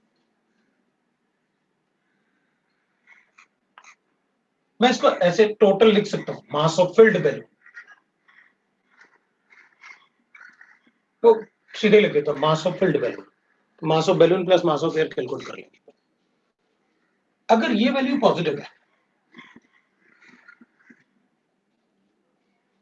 तो बैलून ऊपर जाएगा। मास ऑफ एयर कैसे कैलकुलेट कर सकते हैं, अभी बताया था ना मैंने, number of moles of air multiply by molecular weight of air, ये अपन को पता है 28.8 होता है। एवरेज मॉलिक्यूलर मास कैलकुलेट करके बताया मैंने, एयर का molecular mass minus mass of gas है ना बैलून, हाँ तो ठीक है, मास ऑफ गैस पता तो अपन को कैसे कैलकुलेट करता है, number of moles of gas calculate कर लूंगा, मल्टीप्लाई उसका मॉलिक्यूलर वेट ले लूंगा, और बैलून का वेट आपको देना पड़ेगा, मुझे थोड़ी पता आपने कौन सा बैलून लिया, वो तो मुझे क्वेश्चन में देना पड़ेगा आपको। अब मैं इनको भी बता दूंगा आपको तो नंबर ऑफ मोल्स कैसे कैलकुलेट करना है। तो अपन कहेंगे देखो भाई, यहां पर मुझे गिवन होगा बैलून, जैसे ये बैलून है तो मुझे यहां पर गिवन होगा ये बैलून, कैसे, प्रेशर, एटमॉस्फेरिक प्रेशर हो जाएगा 1 एटमॉस्फेयर, वॉल्यूम, आप वॉल्यूम बैलून का दोगे मुझे, कि आपने 100 लीटर का बैलून लिया या क्या लिया, या आपकी मर्जी, आप उसको दूसरा ऐसे भी दे सकते हो, भाई एक बैलून है मेरे पास जिसका रेडियस मुझे गिवन है, मैं अपने आप ही कैलकुलेट कर लूंगा, मुझे क्या फर्क पड़ता है, आप रेडियस दे दो, डायमीटर दे दो, रहेगा तो स्फेरिकल ही ना, ठीक है, वॉल्यूम कैलकुलेट कर लूंगा। और अगर डायरेक्टली दे दिया तो छोड़ो, अब अपन डायरेक्टली गिवन है अपन को तो क्वेश्चन में, डिवाइडेड बाय आर और टेम्परेचर दे दो मुझे, तो मैं इसको मल्टीप्लाई कर लेता हूं, मॉलिक्यूलर मास ऑफ एयर 28.88 होता है। लो भाई मेरे पास आ गया, इतना मास आपने डिस्प्लेस किया, क्योंकि जितना बड़ा बैलून होगा उतना एयर डिस्प्लेस होगा ही होगा, क्योंकि वहां बैलून रहेगा ना, तो वहां डिस्प्लेस हो जाएगा, minus number of moles of the gas. अपन कहेंगे देखो भाई, आपने गैस को किस में फिल करना है, बैलून में, मतलब ये वाला भी और उसका वॉल्यूम एक जैसा होगा, प्रेशर दे दो गैस का, वॉल्यूम दे दो आप मुझे बैलून का, जो वॉल्यूम बैलून का होगा वही वॉल्यूम उसका होगा, डिवाइडेड बाय आर और टी, टेम्परेचर कांस्टेंट होगा, plus weight of balloon, weight of balloon तो आपको देना पड़ेगा कि बैलून का कितना मास है वो आपको बताना पड़ेगा, सो दैट कि मैं इन दोनों का सम दे। लो भाई हो गया, अपन ने मॉलिक्यूलर वेट मल्टीप्लाई किया, क्योंकि ये तो नंबर ऑफ मोल्स है ना, मैं पीवी इक्वल टू एनआरटी से कैलकुलेट कर लूंगा नंबर ऑफ मोल्स, तो अपन ऐसे कैलकुलेट कर, ये तो नंबर ऑफ मोल्स है और मल्टीप्लाई बाय मॉलिक्यूलर वेट कर लेते हैं अपन गैस का, प्लस वेट ऑफ बैलून, ये होता है, अपन बता देंगे। अगर ये वैल्यू पॉजिटिव आ रही है तो बैलून ऊपर जाएगा, अगर ये वैल्यू नेगेटिव आ रही है तो बैलून नीचे गिरेगा, और अगर ये इक्वल है तो बैलून उसी हाइट पर स्टेबल रहेगा, ठीक है। अब आप इसमें बताओ क्या करने वाले हैं, अब अपन देखते हैं। हम अज्यूम कर लेते हैं कि हम ना खुद इस बैलून में खड़े हुए हैं, मैंने इसको हीटअप किया, अगर इसको हीटअप करोगे तो ये बैलून खुला हुआ होता है बाहर, ऐसे बाहर 1 एटमॉस्फेरिक प्रेशर, अगर आप इसको हीट करोगे तो यहां से एयर बाहर निकलेगा, टेम्परेचर बढ़ाने से डेंसिटी ऑफ एयर कम होती है, अगर एयर यहां से बाहर निकलेगा तो यहां पर एयर होना चाहिए था कितना, बैलून के वॉल्यूम के बराबर, मतलब मास भी उतना ही होना चाहिए। अगर एयर बाहर निकलेगा तो यहां पर एयर का मास डिक्रीज होगा, मतलब इनिशियली अगर बिफोर हीटिंग, मैं अज्यूम कर लेता हूं before heating mass of air is equal to 1000 kg था, 100 kg था, कुछ भी ले लो, एक एग्जांपल लेना फिर। जब मैंने इसको हीट किया ना तो एयर बाहर निकला, ऑब्वियसली बात है डेंसिटी कम हो गई। अब आफ्टर हीटिंग सपोज करते हैं इसमें जो एयर बचा हुआ है वो 40 है, मैंने तब तक इसको हीट किया, तो अगर अपन कहेंगे बैलून का मास एयर 40 है, बैलून का मास और ये सारा मास जो है और मेरा भी मास, अगर सब टोटल मिला के 60 से कम होगा, जो बचा हुआ एयर है, बैलून का मास, मेरा मास, सब मिला के अगर ये 60 से कम है तो बैलून ऊपर जाएगा। तो अपन इसको हीट करके क्या करते हैं, अपन इतना एयर बाहर निकाल देते हैं कि ये डिफरेंस जो इधर मास है ना टोटल इनका, बैलून, मेरा मास, ये जो लगा हुआ है इधर पूरा जहां पर बैठे हुए हैं ट्रॉली का मास, ये सारा मास 60 से कम हो जाए। अगर वो कम हो जाएगा तो ऊपर जाएगा, अगर वो ऊपर जाएगा, मुझे जब स्पीड से ऊपर लेके जाना है तो ये मास डिफरेंस में बढ़ाऊंगा, कैसे, और एयर बाहर निकालूंगा, स्पीड से ऊपर जाएगा, क्योंकि जितना ज्यादा ये एयर बाहर निकलेगा उतना ज्यादा इसमें डिफरेंस आएगा, और जितना ज्यादा डिफरेंस आएगा उतना स्पीड से ये ऊपर जाएगा। जब अपन को नीचे आना है तो अपन क्या करते हैं, धीरे धीरे बंद करते हैं इसको, फिर बंद करेंगे, फिर ओपन कर देंगे, फिर बंद करेंगे, तो बंद करने से एयर धीरे धीरे अंदर जाएगा, अंदर जाएगा तो इसका मास बढ़ेगा, मास बढ़ेगा तो ये डिफरेंस कम होगा, ये डिफरेंस कम होगा तो वो धीरे धीरे नीचे आएगा। That is bounce force. Pressure अंदर कांस्टेंट रहेगा, हीट करने से प्रेशर थोड़ी चेंज होगा, प्रेशर चेंज होगा तो एयर बाहर चला जाएगा, प्रेशर उतना ही रहेगा, 1 atmosphere। कांस्टेंट प्रेशर पे ही तो पढ़ना है ना अपन को, ये तो डिस्कस कर रहे हैं कांस्टेंट प्रेशर। तो अगर मुझे ये कैलकुलेट करना है, ये जो डिफरेंस है ना, इसको अपन एक नया नाम देते हैं, पेलोड। अब अपन कहेंगे अच्छा बताओ पेलोड क्या है, तो मैं कहूंगा मेरे पास ना ये एक बैलून है, ये मेरे पास हॉट एयर बैलून है, तो मैं चाहता हूं इसमें 4 लोग चले जाएं बैठ के और फिर ऊपर घूमने चले जाएं। तो अपन कहेंगे ठीक है, बड़ा सा बैलून बना लेते हैं। अब अपन ने 1000 kg 100 kg लिया, ये बहुत बड़ा होता है एयर बैलून, बहुत बड़ा होगा, तो एयर अपन बहुत सारा डिस्प्लेस कर लेते हैं। तो अपन कहेंगे अच्छा ठीक है, इसका पेलोड कितना है, तो अपन कैलकुलेट करेंगे भाई कितने लोगों को ये मैक्सिमम ऊपर ले जा सकता है। तो अपन कहेंगे आप मुझे ना ये डिफरेंस बताओ कितना क्रिएट कर सकता हूं, क्योंकि जितना ज्यादा ये डिफरेंस मैं क्रिएट कर पाऊंगा उतने लोग ऊपर जा सकते हैं। तो अपन कहेंगे ठीक है, अगर ज्यादा लोग बैठेंगे तो मुझे ज्यादा एयर बाहर निकालना पड़ेगा, कम लोग बैठेंगे तो कम एयर बाहर निकालना पड़ेगा, और ये लिफ्ट कर लेगा ऊपर। क्यों, क्योंकि जो लोग बैठे होंगे इसके अंदर वो इसे नीचे की तरफ पुश करेंगे, बैलून और ये ट्रॉली का मास की वजह से नीचे की तरफ पुश होगा, लेकिन एयर जो है इसमें हॉट एयर जो इसमें एयर होगा बाउंस फोर्स की वजह से ये ऊपर की तरफ जाना चाहता है, तो ये ऊपर की तरफ तभी जाएगा जब ये फोर्स ये सम के फोर्स से ज्यादा होगा, तो ये ऊपर की तरफ जाएगा। अब अपन कहेंगे ठीक है, फोर्स बैलेंस की बात नहीं करते हैं, अपन तो सीधा बोलते हैं मास ऑफ एयर डिस्प्लेस्ड। ये मास ऑफ एयर डिस्प्लेस्ड कैसे पता चलेगा अपन को, भाई बैलून बताओ कितना बड़ा है, प्रेशर तो एटमॉस्फेरिक प्रेशर के बराबर ही होगा, वो खुला हुआ बैलून है। टेम्परेचर जो एटमॉस्फेयर का टेम्परेचर है, मॉलिक्यूलर मास में मास ऑफ एयर कैलकुलेट कर लूंगा। मास ऑफ बैलून आप मुझे दोगे कितने ग्राम कितने केजी का बैलून है, वो मुझे पता है। और mass of gas in the balloon, अगर अपन कहेंगे कोई दूसरा गैस नहीं एयर ही है तो ठीक है, वॉल्यूम का वॉल्यूम तो अपन को पता है। प्रेशर कांस्टेंट रहेगा क्योंकि ये खुला हुआ है, इसलिए बाहर अंदर अलग अलग प्रेशर नहीं हो सकते, अपन को पता है। और टेम्परेचर भी अपन को पता है, मल्टीप्लाई कर लेता हूं और अपन कैलकुलेट कर लेता हूं। ये वैल्यू अगर पॉजिटिव आई तो पेलोड अपन को पता चलेगा। जितना ज्यादा अपन कहेंगे, क्योंकि जितना ज्यादा अपन कहेंगे ये वैल्यू होगी उतना ज्यादा आप लोगों को ऊपर ले जा सकते हैं। ये डिफरेंस जितना ज्यादा होगा उतना ही ऊपर लोगों को, उतना ही ज्यादा लोगों को आप ले जा सकते हैं। That is payload.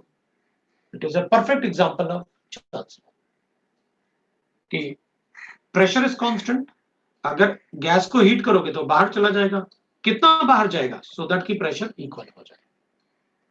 That is example of gas. अब इसमें अपन एक और बात बोल सकते हैं कि देखो जैसे अब इसमें इतना काफी होगा हमारे लिए, पेलोड कैपेसिटी क्या होता है, क्योंकि कभी कभी अपन से पूछ लेते हैं कि भाई बताओ कितने ग्राम, मतलब कितने ग्राम में इसमें हॉट एयर बैलून में लेके जा सकता हूं। तो अपन ये डिफरेंस कैलकुलेट कर लेंगे, जो आएगा बता देंगे वो पेलोड है। इतना ले जा सकते हो। इतना मास रखोगे तो ये दोनों इक्वल हो जाएंगे, उससे थोड़ा मास कम करोगे तो वो धीरे धीरे ऊपर चला जाएगा। वो अपन कैलकुलेट करके बता सकते हैं। तो ये एक एग्जांपल लिया अपन ने चार्ल्स लॉ का। अब मोस्टली मेरे ख्याल से चार्ल्स लॉ और हॉट एयर बैलून वगैरह का ही अगर कोई क्वेश्चन शायद बना ले वो, तो मैंने आपको बता दिया कैसे क्वेश्चन अपन बता सकते हैं। दूसरा अपन लिख सकते हैं दैट इज अब गेलो-सेक्स लॉ में भी प्रेशर और टेम्परेचर होगा। तो अपन ने ऑब्वियसली बातें अपन को पता है, अगर कोई अपने पास ऐसे एक गैस है कंटेनर में, इसका प्रेशर मुझे गिवन है, सपोज P1 मुझे गिवन है 2 ml, वॉल्यूम मैंने ले रखा है इसका 2 लीटर्स, इसका temperature initial temperature T1 suppose कर लेते हैं अपन कि भाई 300 केल्विन है। टेम्परेचर हमेशा केल्विन में होना चाहिए, ये ध्यान रखना। अगर मान लो अपन इसमें लिखते हैं कि मैं इसको टेम्परेचर T2 कर देता हूं 400 केल्विन, तो अपन कहेंगे अगर टेम्परेचर बढ़ाओगे तो प्रेशर बढ़ेगा, अगर वॉल्यूम कांस्टेंट रखोगे तो मुझे प्रेशर कैलकुलेट करना पड़ेगा P1 upon T1 is equal to P2 upon T2 से। तो ऑब्वियसली बात है, अगर टेम्परेचर बढ़ाओगे तो kinetic energy of the gas particle बढ़ेगा, collision on the wall of the container बढ़ेगा, collision on the wall of the container बढ़ेगा तो प्रेशर बढ़ेगा। That is just like Charles law कि अगर आप प्रेशर को नहीं बढ़ाना चाहते तो वॉल्यूम बढ़ाओ, तो चार्ल्स लॉ हो गया।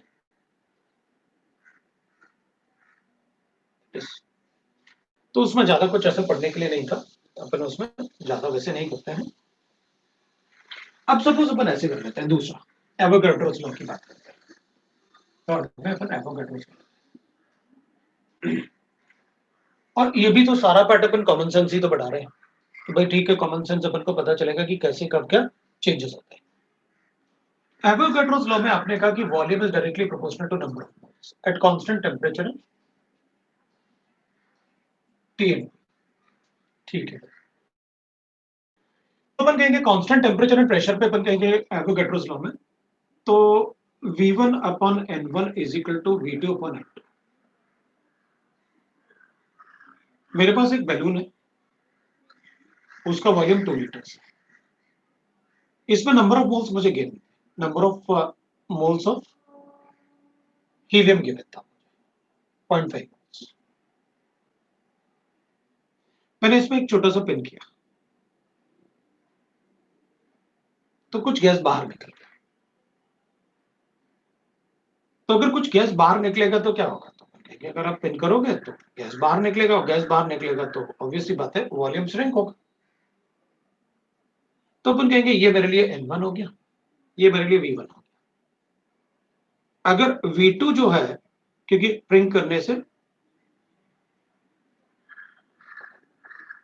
या पिन ऐसे राइट ना, नॉब को थोड़ा सा ओपन कर या नॉब ओपन बोल देंगे अपन, कुछ भी बोल सकते हैं, वो गैस हम कम करते हैं।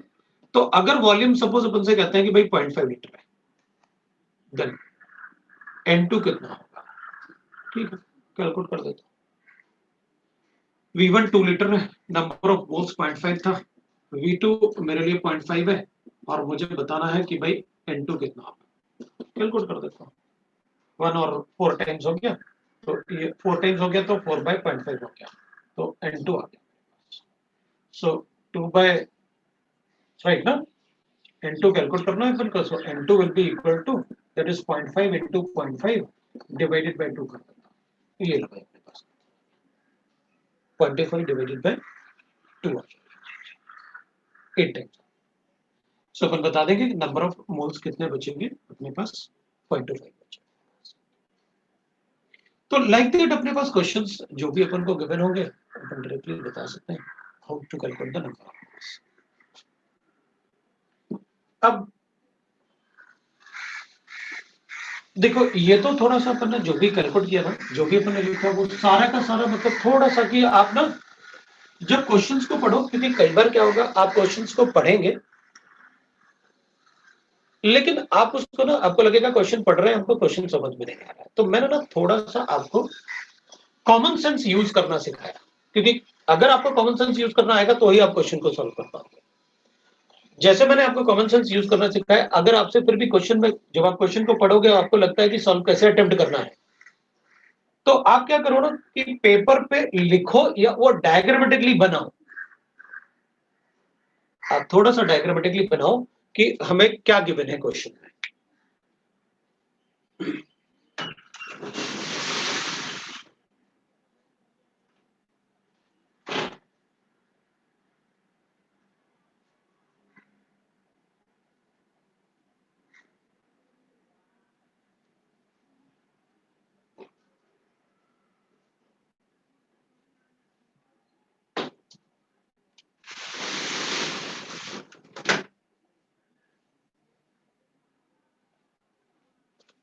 तो आप ना थोड़ा सा क्वेश्चन में ये देखोगे डायग्रामेटिकली कि क्वेश्चन में क्या गिवन है हमको और क्या पूछा है अपन से, तो वो एक बार देखेंगे। अब ना थोड़ा सा अपन न्यूमेरिकल्स भी कर सकते हैं। उससे पहले अपन पहले पीवी0 एनआरटी एक बार अपन चेक कर लेते हैं। वैसे अपन ने पीवी0 एनआरटी पहले पढ़ रखा है। Ideal gas equation, ideal gas equation का मतलब है कि भाई ये इक्वेशन आइडियल है, इसका कोई एक्सपेरिमेंटल प्रूफ जानने की जरूरत नहीं है अपन को। हमने डिफरेंट गैस लॉज को यूज किया और उसे बना दिया। So by using different gas laws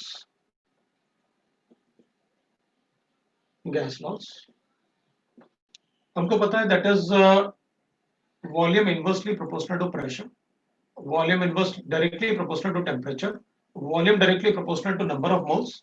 So we know that volume is directly proportional to that is है ना, इसको proportional लेते हैं अपन तो NT divided by P लिख सकते हैं अपन। Can write that PV will be directly proportional to NT और PV will be equal to nRT.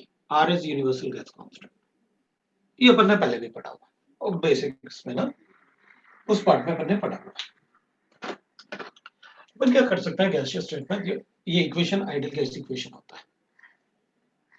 Are के बारे में भी अपन को पता है, उसके वैल्यूज भी अपन को पता है। R is PV upon R T. अब आइडियल गैस इक्वेशन में वो सारा पार्ट अपन को डिस्कस करने की जरूरत नहीं कि pressure, volume, number of moles, R and T. Pressure atmosphere में लेंगे, वॉल्यूम लीटर में लेंगे, तो नंबर ऑफ मोल्स का कोई यूनिट तो होता नहीं है। 1/12 लेके इसको केल्विन में हमेशा लेना है। कोई दूसरा यूनिट भी होगा तो we know that what we have to do. Pressure अगर पास्कल में है, वॉल्यूम को अपन मीटर क्यूब में लेंगे, नंबर ऑफ मोल्स का कोई यूनिट नहीं होता है, ये अपन को 8.314 लेना है, मल्टीप्लाई में केल्विन लेना है। ये सारे पार्ट अपन ने क्वेश्चन में डिस्कस कर रखे हैं। Even we know that PV is equal to nRT है, अपन इसको PV will be equal to that is n को मैं W बाय mRT लिख सकता हूं। मैं PM is equal to DRT लिख सकता हूं क्योंकि यहां पर number of moles is weight upon molecular weight है, और यहां पर डेंसिटी इज इक्वल टू होता है वेट अपॉन वॉल्यूम होता है, इसलिए अपन ये सब लिख सकता है। अपन ये भी बोल सकते हैं यहां से ये इक्वेशन 1 है, ये इक्वेशन 2 है और ये इक्वेशन 3 है। R is constant, either this is constant, molecular mass is also constant, तो M और R कांस्टेंट है, इधर अपन कहेंगे R कांस्टेंट है, तो मैं इन कांस्टेंट को लेके M भी कांस्टेंट होता है फॉर अ सेम गैस, तो मैं R को तो इक्वेट कर ही सकता हूं ना, इधर P1 V1 upon N1 T1 is equal to P2 V2 upon N2 T2। यहां से मैं लिख सकता हूं R इक्वेट करके that is PV P1 V1 M divided by R को इक्वेट कर रहा हूं तो W1 and T1 is equal to P2 V2 और M divided bye W2 and T2। आप जो भी कांस्टेंट कहोगे उसको कांस्टेंट अज्यूम करके बाकी तो इक्वेट कर ही दूंगा ना। बिल्कुल वैसे यहां कर सकता हूं मैं PM upon D1 T1 is equal to that is P2 M divided by D2 T2। ये इक्वेशन ऐसे बताने की आपको बिल्कुल जरूरत नहीं, हम इक्वेट अपने आप कर लेंगे।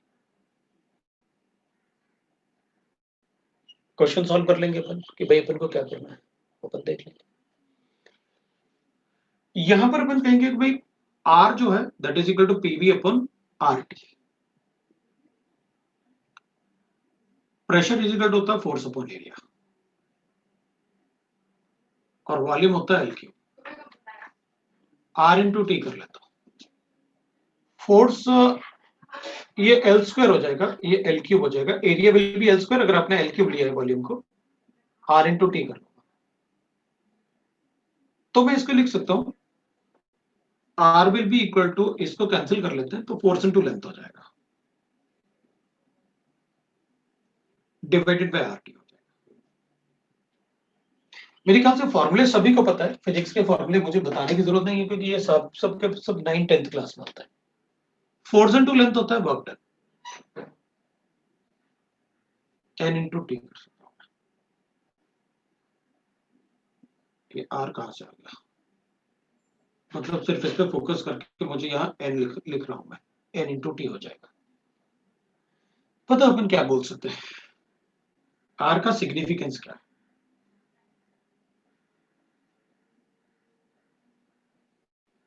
What is the significance of r?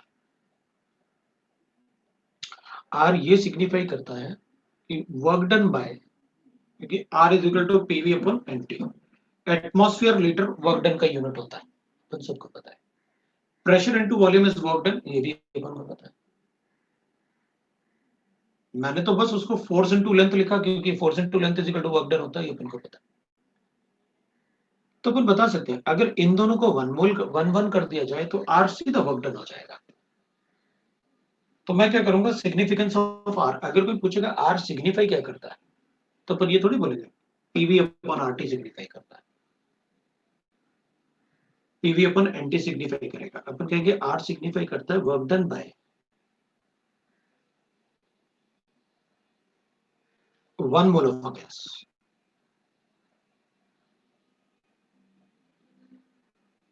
1 mole of gas for 1 degree rise in temperature। मैंने इसको भी 1 ले लिया।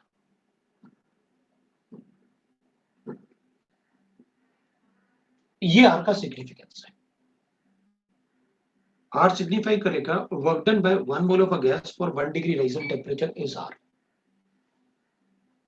इसका मतलब है R is related to work done. Gas कितना वर्क डन करता है उससे रिलेटेड होता है R। P physical to nRT से, because pressure into volume is work done, n into T is, this is number of moles जिसका कोई unit नहीं होता, T टेम्परेचर ले लेंगे अपन, केल्विन में ले लेंगे। अब 1 डिग्री राइज लिखा हुआ है तो डिफरेंस है ना, अब डिफरेंस आप केल्विन में लो या डिग्री में लो हमें क्या फर्क पड़ता है, डिफरेंस तो 1 ही रहेगा अगर 1 डिग्री राइज। ठीक है, ये सारा पार्ट अपन को पता है। अगर मुझसे कहेगा कि भाई डेंसिटी का रिलेशन बताओ, अपन को पता है ये रिलेशन है डेंसिटी का, when the temperature is constant। ठीक है भाई, तो यहां से T1 T2 जो है इसको एक्सप्रेशन से हटा दूंगा, मॉलिक्यूलर मास को भी हटा दूंगा क्योंकि मॉलिक्यूलर मास थोड़ी चेंज होता है किसी गैस का। तो इस इक्वेशन से अपन, ये इक्वेशन मुझे गिवन है, आपने कहा भाई टेम्परेचर कांस्टेंट है, R कांस्टेंट है, M कांस्टेंट है, तो P is directly proportional to D का एक्सप्रेशन बना दूंगा। और डायरेक्टली प्रोपोर्शनल मतलब P1 upon D1 is equal to P2 upon D2। That is what I am telling कि भाई अगर मुझे R है ये तो कांस्टेंट है ही, बाकी कांस्टेंट जो आप बोलोगे वो कांस्टेंट करके उसको हटा दूंगा, बाकी एक्सप्रेशन में लिख दूंगा जैसे अपन ने ये लिखा। भाई आप बोलो कि टेम्परेचर और number of moles, expansion compression में नंबर ऑफ मोल्स तो कांस्टेंट रहेंगे गैस में, वो थोड़ी चेंज होता है, तो इसको हटा दूंगा मोल्स से। अगर आप कहोगे कि टेम्परेचर कांस्टेंट है तो अपन कहेंगे अच्छा बॉयल्स लॉ की बात कर रहे हो, P1 V1 is equal to P2 V2, temperature तो कांस्टेंट है।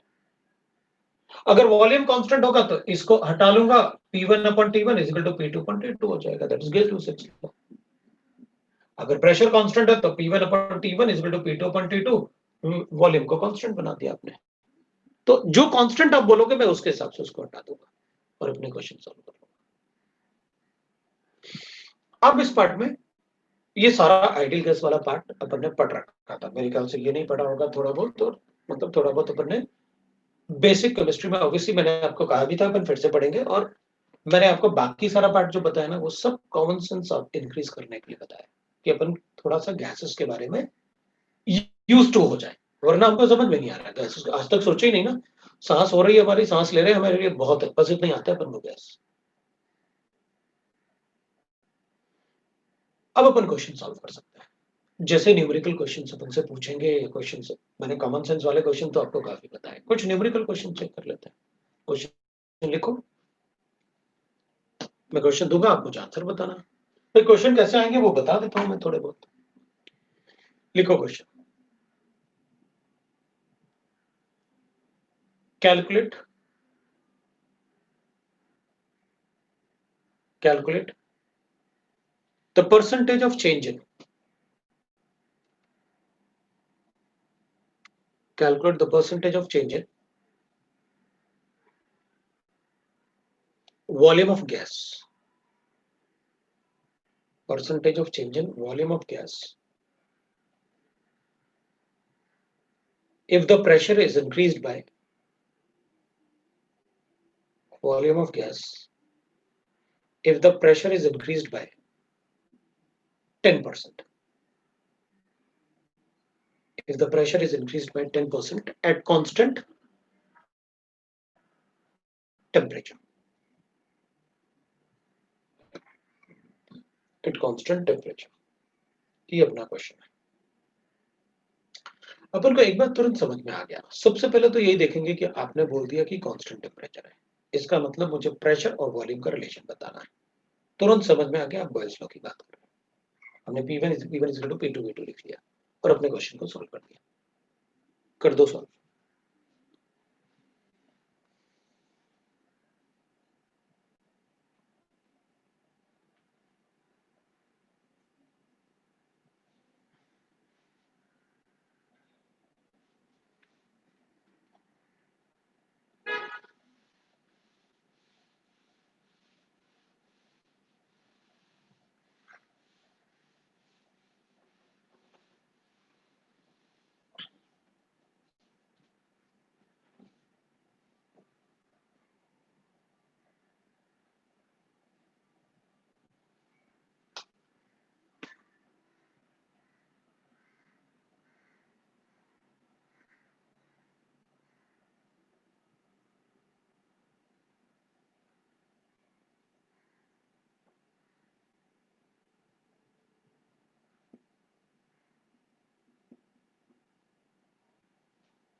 हो गया?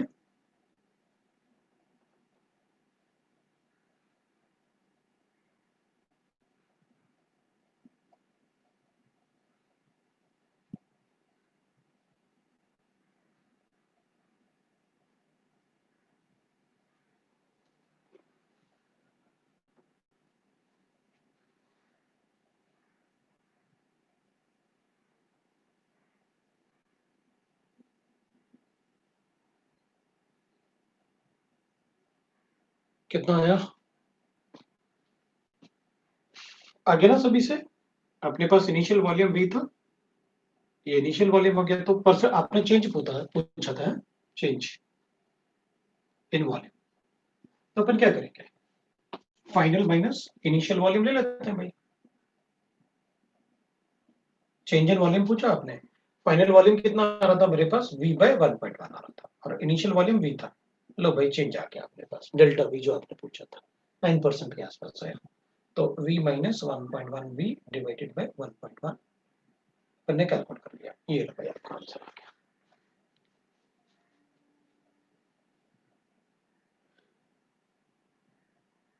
प्रेशर अपन ने बढ़ाया तो वॉल्यूम डिक्रीज हो जाएगा, ये वॉल्यूम छोटा होगा, अपन ऐसे कर लो, क्योंकि अपन को पता होगा ना ये वॉल्यूम छोटा होगा, तो अपन इसको ऐसे कर लेते हैं।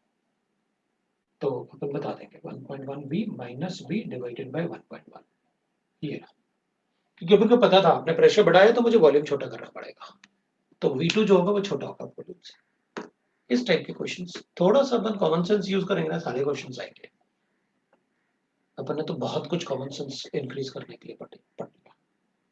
दूसरा क्वेश्चन करते हैं, लिखो। अब जरूरी नहीं कि सारे बॉयल्स लॉ, चार्ल्स लॉ, क्योंकि इस टाइप के क्वेश्चंस अपन ने उसमें जो बेसिक्स वाला क्लास था उसमें भी किया था। अपन थोड़ा सा क्वेश्चंस करते हैं, लिखो आप questions. 3.7 gram of gas,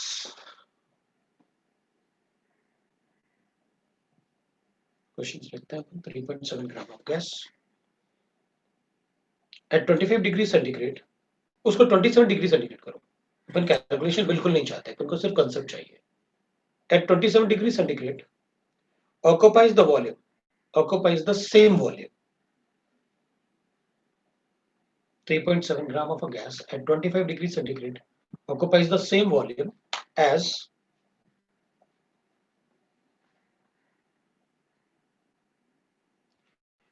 0.184 gram, 0.184 gram of hydrogen gas.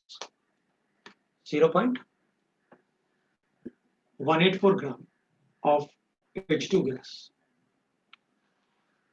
at 17 degrees centigrade, 17, at 17 degrees centigrade. At 17 degrees centigrade and same pressure.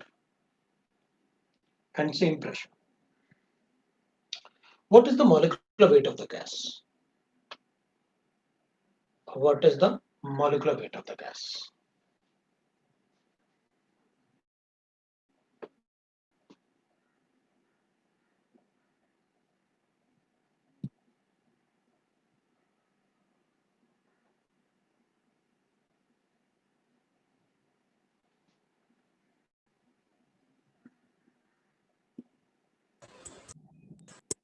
कौन है भाई?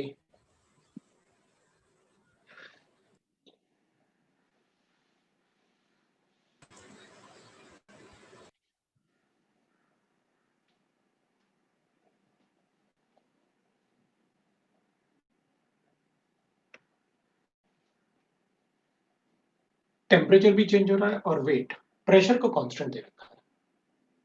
तो अपन क्या करेंगे, अपन ऐसे लिख लेंगे PV is equal to NRT. R तो कांस्टेंट होता ही है, प्रेशर आपने कांस्टेंट लिख रखा है, तो इनको एक तरफ ले लेते हैं।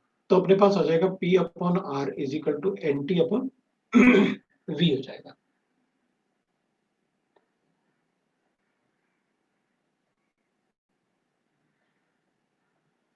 तो अपन कैलकुलेट कर देते हैं, क्या पूछा है अपन से वो अपन लिख लेंगे और बता देंगे। सेम वॉल्यूम भी गिवन है अपन को, वॉल्यूम भी सेम गिवन है, ऑक्युपाइज द सेम वॉल्यूम। तो ठीक है ना, आप N1 T1 is equal to N2 T2 कर लो ना। तो अपन क्या करेंगे, N1 को लिख लेते हैं W1 अपन M1 into T1 is equal to W2 अपन M2 इंटू T2। W1 किसको ले लेते हैं, फर्स्ट वाले गैस को 3.7, उसका मॉलिक्यूलर मास आपने पूछा है। टेम्परेचर मुझे 300 लेना पड़ेगा, इज इक्वल टू W2 कितना है अपने पास 0.184। मॉलिक्यूलर मास हाइड्रोजन का 2 हो जाएगा और टेम्परेचर 17 डिग्री का मतलब है 290। ये लो भाई मेरा आंसर आ गया। क्वेश्चन अपने सारे आराम से, केमिस्ट्री में क्वेश्चन न्यूमेरिकल ऐसे ही आते हैं, उसमें वेट गिवन होता है, अपन को सब कुछ गिवन होता है, ज्यादा टिपिकल नहीं होते। सारा पार्ट अपन ने जो पढ़ा वो तो सब कॉमन सेंस इंक्रीज करने के लिए, जैसे मैं बार बार बोलता हूँ आपसे, कॉमन सेंस होता ही अपने पास, ऐसा थोड़ी होता है। चलो दूसरे क्वेश्चन की बात करते हैं।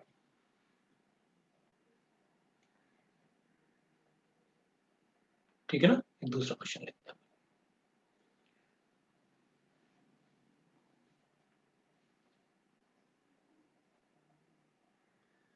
The pressure of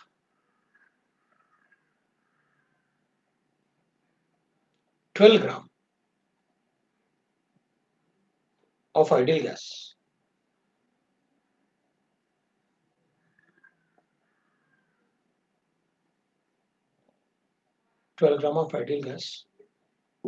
in a vessel is 1 atmosphere. Vessel is 1 atmosphere. If the temperature is increased by 10%,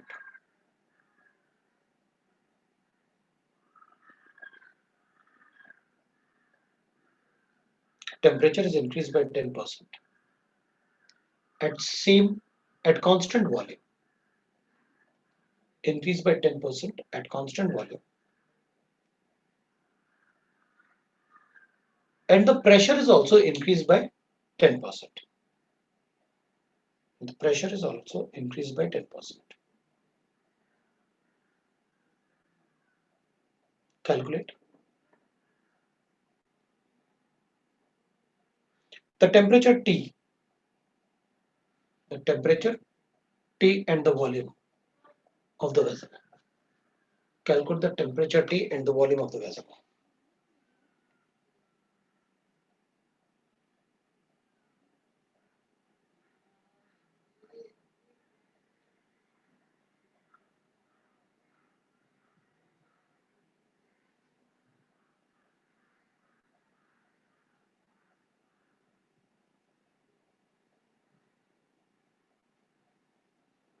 मैं एक बार क्वेश्चन रिपीट करना चाहता हूँ क्योंकि मुझे मतलब ऐसे पहले वाले पार्ट में मतलब मैंने क्वेश्चन टेम्परेचर दिया कि नहीं वो मैं एक बार देखना चाहता हूँ।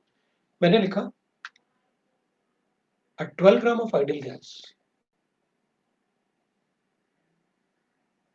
एट T डिग्री सेंटीग्रेड, मतलब अपने टेम्परेचर शायद उसमें नहीं लिखा था, एट T डिग्री सेंटीग्रेड। मैं एक बार रिपीट कर रहा हूँ, है क्योंकि मुझे डाटा दो चीजें चेंज कर रहा हूँ ना मैं, टेम्परेचर और प्रेशर, इसलिए मैं फिर से रिपीट कर रहा हूँ। 12 gram of ideal gas at T degree centigrade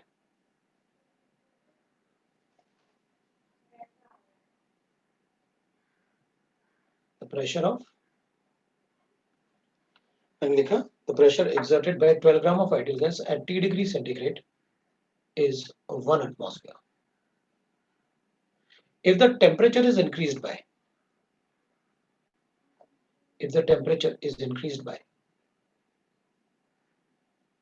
10% and the pressure, if the temperature is increased by 10% at same volume and the pressure is increased by 10%, again मतलब दोनों ही 10%, then calculate the temperature and the volume of the vessel. तो अपन को temperature भी बताना है, volume of the vessel भी बताना है। तो इसमें दो केसेस बनेंगे अपने पास। एक केस पहले वाला जिसमें अपन को वेट गिवन है 12 ग्राम, टेम्परेचर गिवन है T डिग्री सेंटीग्रेड, तो फिर अपन टेम्परेचर को 2 ऐसे T + 283 ले लेंगे, 273 ले लेंगे। Like that we can write, एक केस बन जाएगा ये, और प्रेशर P1 हो जाएगा अपने पास 1 एटमॉस्फेयर। केस 2 में अपने पास गिवन है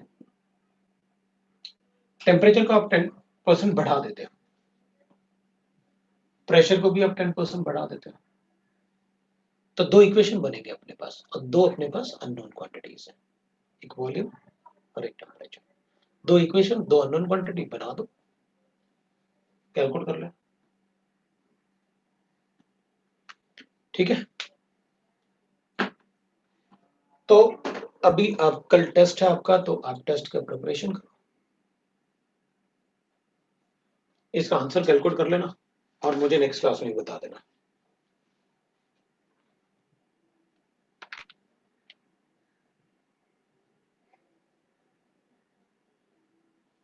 मुझे इसका आंसर बता देना नेक्स्ट क्लास में, या आंसर विल बी अराउंड, मतलब जो आएगा आप देख लेना, अपने कैलकुलेट कर लेना। Answer should be equal to T जो आएगा अपने पास वो 100 केल्विन आएगा, और वॉल्यूम को 0.82 लीटर्स आना चाहिए, ये आप चेक कर लेना। एक केस बन गया और एक केस 2 बन जाएगा अपने पास। दैट इज सेम केस है तो अपन को पता है T2 आप लिखोगे तो 10% इंक्रीज कर लेंगे, तो 0.110, तो इसको भी 10% इंक्रीज करेंगे और ये 0.1 से मल्टीप्लाई कर लेंगे अपन, और दैट इज इसको 10% इंक्रीज करो, इसको भी 10% इंक्रीज करो, जैसे अपन ने इसमें किया था।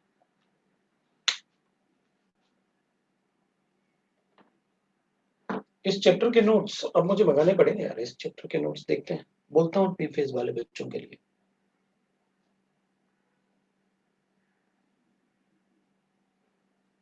पनवेल कोविड फ्री हो गया, तब तो मिलते हैं फिर।